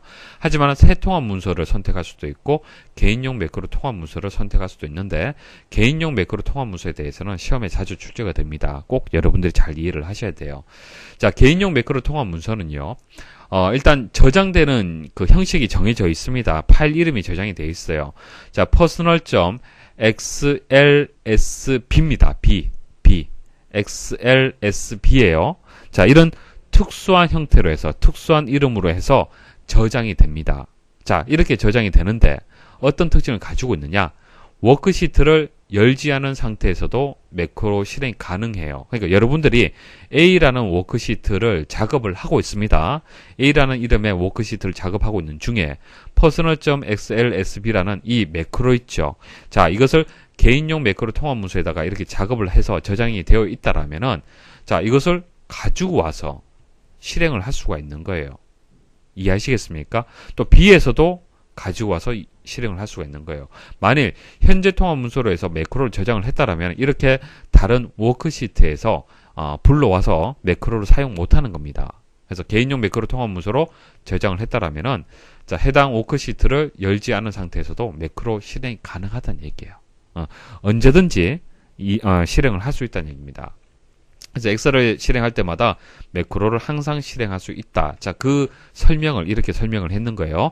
자, 엑셀을 시작할 때 자동으로 열리는 특수한 엑셀 통합 문서다. 자, 이 파일은 엑셀이 실행만 되면은, 그러니까 통합 문서를 연다는 것이 아니라 엑셀 프로그램이 실행만 되면은 자동으로 이게 엑셀에서 읽어 드린다는 얘기입니다. 자동으로 연다는 얘기예요. 자동으로 열었다는 얘기는 실행할 수 있다는 얘기잖아요. 이해하시겠습니까? 자, 그렇게 이해를 하시면 되겠습니다. 자, 그리고 XLSB에서 이 B가, 자, 이 그 확장자가 뜻하는 것이 엑셀 바이너리 통합 문서를 뜻하는 거예요. 바이너리가 무엇인지는 아실 필요 없습니다.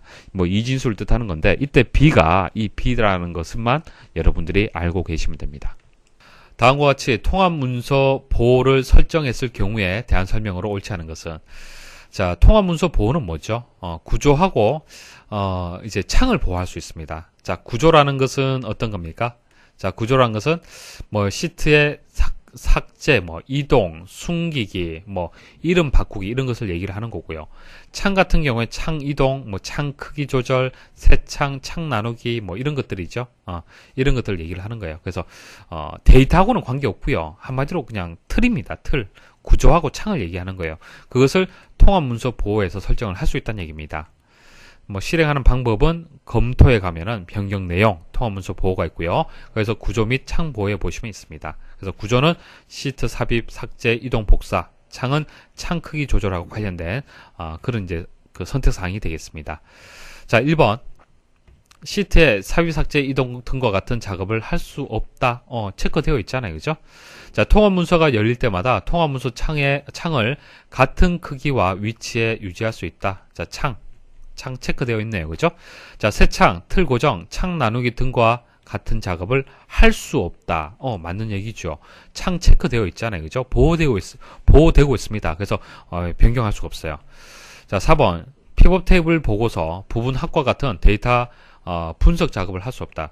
말씀드렸죠. 데이터하고는 상관이 없습니다. 다음과 같은 특징을 갖는 차트의 종류는, 자, 1번 차트 뭐죠? 이건 꺾은선이죠.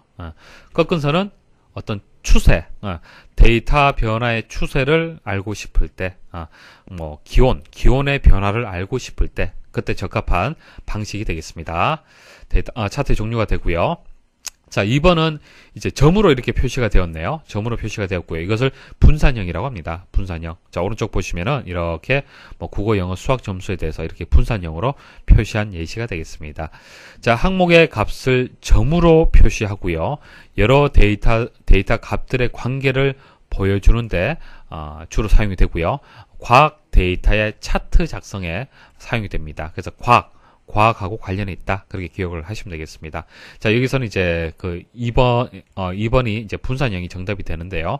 데이터의 불규칙적인 간격이나 묶음을 보여주는 것으로 주로 과학용 데이터 분석에 사용이 된다. 3차원 차트로 작성할 수 없다. 이거 분산형은 입체적으로 3차원으로 안 됩니다. 자, 데이터 요소 간의 차이점보다는 큰 데이터 집합 간의 유사점을 표시하려는 경우에 사용이 된다. 그래서 여기서 뭐 과학이다, 뭐 고학용이다, 뭐 3차원은 안 된다, 뭐 점으로 표시한다, 이런 얘기가 나오면은 이제 분산형 선택하시면 되겠습니다. 이제 3번은 이제 주식형입니다. 주식 거래 양과 같은 그런 데이터를 표시하고자 할 때 사용을 하는 거고요. 4번은 영역형입니다. 그래서 시간에 따른 각 값의 변화량을 비교를 할 때 사용하는 차트의 종류가 되겠습니다. 다음 그림과 같이 부분합의 결과를 요약된 결과만 다른 곳으로 복사하기 위한 작업 과정으로 옳은 것은 자, 여기 보시면은 이렇게 부분합이 계산이 되었습니다. 자, 부분합. 그러니까 냉장고 요약, 세탁기 요약, 전자레인지 요약해서 총 합계가 이렇게 표시가 되어 있습니다. 자, 부분합이란 것은 전체 데이터가 있으면 이 데이터를 부분적으로 요약할 수 있도록 만든 것이 부분합이 되는 거예요. 그러니까 그룹별로 해서 계산을 하는 거죠. 그래서 냉장고에 요약이 있다는 것은 냉장고라는 이 제품명을 가지는 데이터들이 여러 개 있다는 얘기예요. 이 여러 개의 재고량의 합계, 주문량의 합계를 자, 요약값만 이렇게 표시가 된 겁니다. 자, 그리고 행값을 잘 보시면 아시겠지만은 1행, 4행, 9행, 13, 14 이렇게 되어 있죠. 그래서 1행하고 4행 사이에는 그러면 2, 3, 그 다음 4에서 9 사이에는 5, 6, 7, 8이 지금 숨겨져 있다라고 보셔야 되는 거예요. 그렇죠? 자, 이 상태에서 문제에서 요구하는 것은요. 자, 이 내용만 그대로 복사해서 이렇게 붙여넣기 하고 싶다는 얘기예요. 만일 여러분들이 일반적으로 하는 방식으로 자, 범위 선택을 해서 컨트롤 C, 컨트롤 V 하잖아요. 컨트롤 C, 컨트롤 V 하게 되면 이 사이에 숨겨져 있는 이 데이터들도 다 복사가 됩니다. 자, 설명드리겠습니다. 자, 지금 1행에서 6행까지 데이터가 입력이 되어 있습니다. 여기서 2행에서 5행까지 제가 숨김 처리 한번 해볼게요. 숨기기 했습니다. 자, 숨기기 처리를 하고요. 여기서부터 여기까지 복사하고 싶다고 해서 여기서 컨트롤 C 하고 여기서 컨트롤 V 하면요. 숨겨져 있는 데이터들도 같이 복사가 됩니다. 그러니까 문제에서 요구하는 것은 이것이 아니죠. 이 데이터들만 복사해서 붙여넣기 하고 싶다는 그런 내용이 되는 겁니다. 자, 이런 경우에 어떻게 하냐면은 일단 범위 선택을 하고요. 자, 홈에 가시면은 편집에 가면은 찾기 및 선택이 있습니다. 그러니까 선택을 좀 달리 해 주셔야 되는 거예요. 자, 여기서 이동 옵션으로 갑니다. 이동 옵션에 가게 되면은 화면에 보이는 셀만이라고 있습니다. 화면에 보이는 셀만. 자, 확인 누르시고요. 자, 범위 선택되어 있죠? 자, 여기서 복사 컨트롤 C. 자, 그다음 여기서 컨트롤 V 하면은 화면에 보이는 데이터들만 이렇게 복사가 되는 겁니다. 자, 그래서 1번이 정답입니다. A 첫 번째에서 C 14번째. 자, 여기서부터 여기까지 범위 선택을 하고요. 찾기 및 선택에 가서 이동 옵션에 가서 화면에 보이는 셀만 선택을 합니다. 그리고 확인 버튼 누르는 거예요. 자, 이거 선택을 하고 확인 버튼 누르면 창이 닫히겠죠. 자, 그리고 난 뒤에 복사를 하면 되는 겁니다. 컨트롤 C, 그 다음 붙여넣기 컨트롤 V 하게 되면은 이렇게 이제 숨겨져 있는 데이터들은 빼고 화면에 보이는 내용만 그대로 복사가 되는 겁니다. 다음 중 수식의 결과가 옳지 않은 것은 자, 여러 함수가 나오는데 함수에 대해서 먼저 설명드리겠습니다. 자, 픽스트 같은 경우에는 반올림하는 함수하고 비슷해요. 그래서 숫자 들어오고요, 반올림할 대상 들어오고요, 자릿수 나옵니다. 자, 예시를 보시면은 9876.54321이라는 숫자가 있고요. 자, 1이라고 들어가게 되면은 소수 첫째 자리까지 해서 반올림하라, 그런 뜻이 되겠죠. 그래서 결과는 이렇게 나오는데요. 반올림하는 함수하고 다른 것은 쉼표가 들어갔네요. 그죠? 천 단위마다 쉼표가 들어갔습니다. 그래서 픽스트 같은 경우에는 반올림을 하는데요. 쉼표를 표시할 수 있습니다. 그래서 마지막에 쉼표를 표시할 거냐 말 거냐를 논리값으로 추가를 할 수 있습니다. 그래서 논리값을 이 부분을 생략을 한다. 자, 지금 예시는 생략이 되었잖아요. 그죠? 자리 수까지만 표시가 되었잖아요. 그래서 논리값을 생략을 하게 되면은 쉼표를 포함해야 되고요. 그리고 false인 경우에도 쉼표를 포함해야 됩니다. 만약 논리값에다가 true로 입력하게 되면은 있는 그대로 그러니까 쉼표가 포함이 안 돼요. 아시겠죠? 자, 논리값에 true나 false가 들어갈 수 있는데 혹은 생략할 수 있는데 쉼표를 표시하거나 안 하거나 할 수 있다는 얘기입니다. 그래서 반올림해서 텍스트로 이제 표시가 되고요. 자, 그다음 자, EO months가 되는데요. EO가 뜻하는 것이 end of의 앞 글자를 따왔습니다. 그래서 해당 월의 마지막 날짜의 의미가 있습니다. 월의 마지막 날짜 됐죠? 자, 그렇게 기억을 하시고요.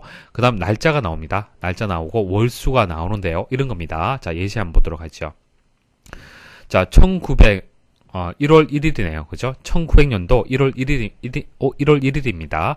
자, 그러면 이것을 가지고 월수가 1이잖아요. 그죠? 그러면은 한 달 지나고의 날짜가 어떻게 되겠습니까? 한 달 지나면은 2월 1일 있죠? 2월 1일.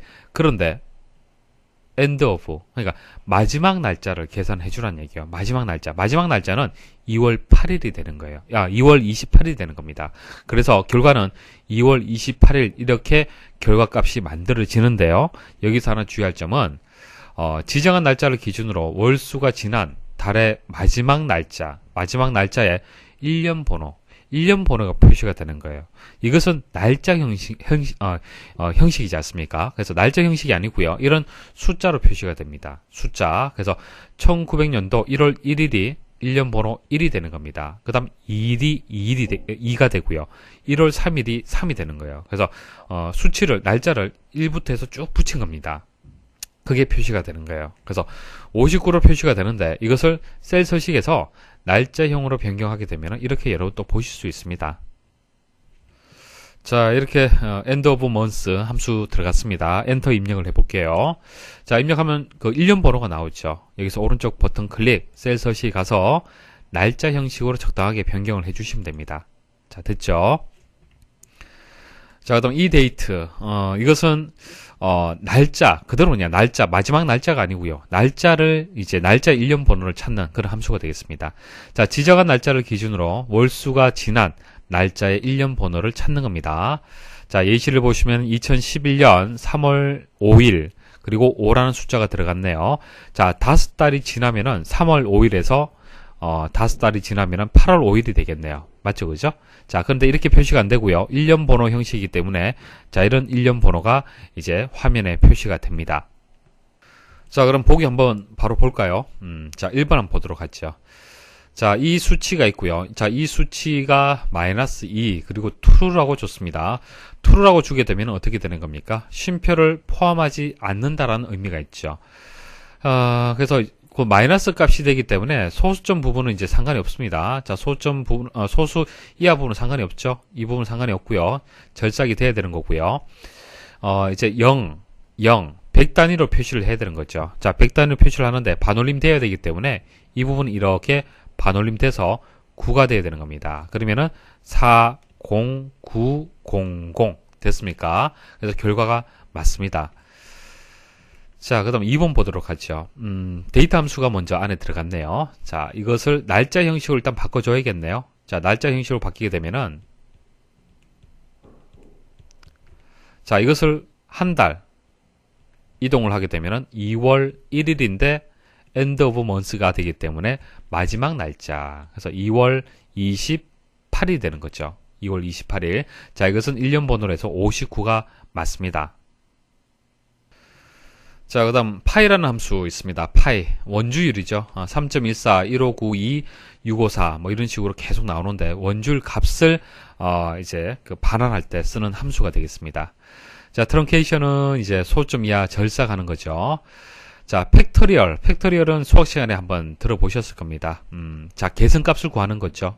예를 들어서 5라고 들어가게 되면은 1 곱하기 2 곱하기 3 곱하기 4 곱하기 5. 자, 이것을 계산하는 그런 함수가 되겠습니다. 자, 3번 보기 한번 보도록 하겠습니다. 자, 안쪽 괄호 먼저 처리를 해야겠네요. 자, 파이 함수 들어갔네요. 자, 이런 수치값을 가질 거고요. 자, 이것을 트렁케이션 함수를 이용을 해서 소수점 이하 부분을 절삭을 시킵니다. 날려버리죠. 3이 되고요. 그럼 팩터리얼 해서 3이 되는 거죠. 3팩터리얼이 되기 때문에 1 곱하기 2 곱하기 3에서 6이 돼야 되는 겁니다. 자, 그런데 여기서 3이라고 했기 때문에 정답은 3번이 되겠습니다. 자, 4번 보도록 하죠. 파이 3.14 되고요. 자, 라운드 업이네요. 그리고 0이라고 줬습니다. 자, 0이라는 것은 뭡니까? 소수 첫째 자리에서 무조건 올림 처리를 해서 정수화 시키면 되겠죠. 0이 되기 때문에. 그래서 정수화 시키면 이제 3은 이제 4가 되겠습니다. 그래서 4라고 했기 때문에 4번은 맞죠. 그래서 정답은 3번이 되겠습니다. 다음은 매크로 기록 대화 상자이다. 각 항목에 대한 설명으로 옳지 않은 것은 자, 매크로 기록 대화 상자에 대한 문제 출제가 자주 되고 있죠. 자세히 알고 계셔야 됩니다. 자, 일단 매크로 이름에 대해서 설명을 좀 드려볼게요. 자, 매크로 이름은요. 매크로 1, 매크로 2 이런 식으로 해서 자동으로 부여가 됩니다. 일단 기본적으로 부여가 되고요.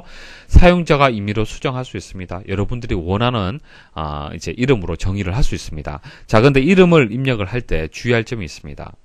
첫 글자는 반드시 문자가 입력이 되어 있어야 됩니다. 문자, 숫자 안 된다는 얘기예요. 자, 그다음 두 번째부터는 문자, 숫자, 밑줄 사용 가능합니다. 그러니까 첫 글자는 주의를 하라는 얘기예요. 아시겠죠? 자, 그리고 공백 안 됩니다. 공백. 예를 들어서 M 한 칸 띄우고 A 이런 이름 안 됩니다. 그래서 보통 공백 대신에 밑줄로 표시를 합니다. 그래서 M 언더바 A 이런 식으로 입력을 하죠. 자, 그래서 동그라미 1번 보시면요. 매크로 이름 지정 시 첫 글자는 반드시 문자로 작성해야 하고 두 번째 글자부터 문자, 숫자, 밑줄 문자 등을 사용할 수 있다. 이거 맞는 설명이죠. 자, 그 다음 자, 바로가기 키 한번 설명 좀 드려볼게요. 자, 바로가기 키는요. 입력하지 않아도 매크로 기록은 가능합니다. 그러니까 선택적이란 얘기예요. 바로가기 키라는 것은 매크로를 기록을 해서 다음에 호출할 때, 실행할 때, 이 매크로 이름을 찾아서 실행하는 것이 아니라 바로가기 키, 그러니까 컨트롤 C 하게 되면 복사잖아요. 그죠? 그래서 그런 식으로 바로가기 키를 정의를 할 수 있다는 얘기예요. 쉽게 실행을 할 수 있다는 얘기예요. 하지만은 이것은 필수사항은 아니란 얘기예요. 선택적이란 얘기입니다. 자, 입력하지 않아도 매크로 기록은 가능해요. 그리고 영문자만 가능합니다. 자, 컨트롤 C, 컨트롤 V처럼 자, 뒤에 들어가는 C, V 이런 것들은 영문자만 가능해요. 대문자, 소문자는 상관없습니다. 영문자만 가능하다는 것을 기억을 하십시오. 자, 엑셀에 바로가기 키가 있고 그리고 매크로에 바로가기 키가 있으면은 엑셀의 바로가기 키보다 매크로 바로가기 키가 우선순위가 높다. 그 말은 컨트롤 플러스 C 있죠. 이거 복사잖아요. 이거 복사. 자, 엑셀의 바로가기 키죠. 이거는. 자, 그런데 여기서 매크로의 바로가기 키로 해서 컨트롤 C라고 정의를 했어요. 자, 그러면 컨트롤 C라고 입력을 했을 때, 자, 엑셀에 있는 바로가기 키 복사가 실행이 돼야 되는 것인지 아니면은 매크로가 실행이 돼야 되는 것인지. 자, 우선순위가 높은 것이 매크로란 얘기입니다. 아시겠죠? 자, 그래서 보기 2번 보시면은 바로가기 키 조합 문자는 영문자와 숫자만 가능하다. 숫자 안 됩니다. 영문자만 가능합니다. 그래서 2번이 정답이에요. 자, 4번 매크로 실행을 위한 바로가기 키로 엑셀에서 지정되어 있는 바로가기 키를 지정할 수 있다. 금방 말씀드렸죠. 컨트롤 C 가능합니다. 우선순위가 다르죠. 그 대신. 자, 3번 매크로 저장 위치는 개인용 매크로 통합 문서, 새 통합 문서, 그리고 현재 통합 문서 중에서 선택을 할 수 있다. 자, 세 가지가 있습니다. 현재 통합 문서에서 매크로를 저장을 하겠다. 여기에다가 저장을 하겠다. 그럴 수도 있고 개인용 매크로 통합 문서가 있고 또 새 통합 문서가 있습니다. 이렇게 세 가지가 있다는 거 기억을 하십시오. 자, 여기까지 해서 기출문제 풀이를 마치도록 하겠습니다. 수고하셨습니다.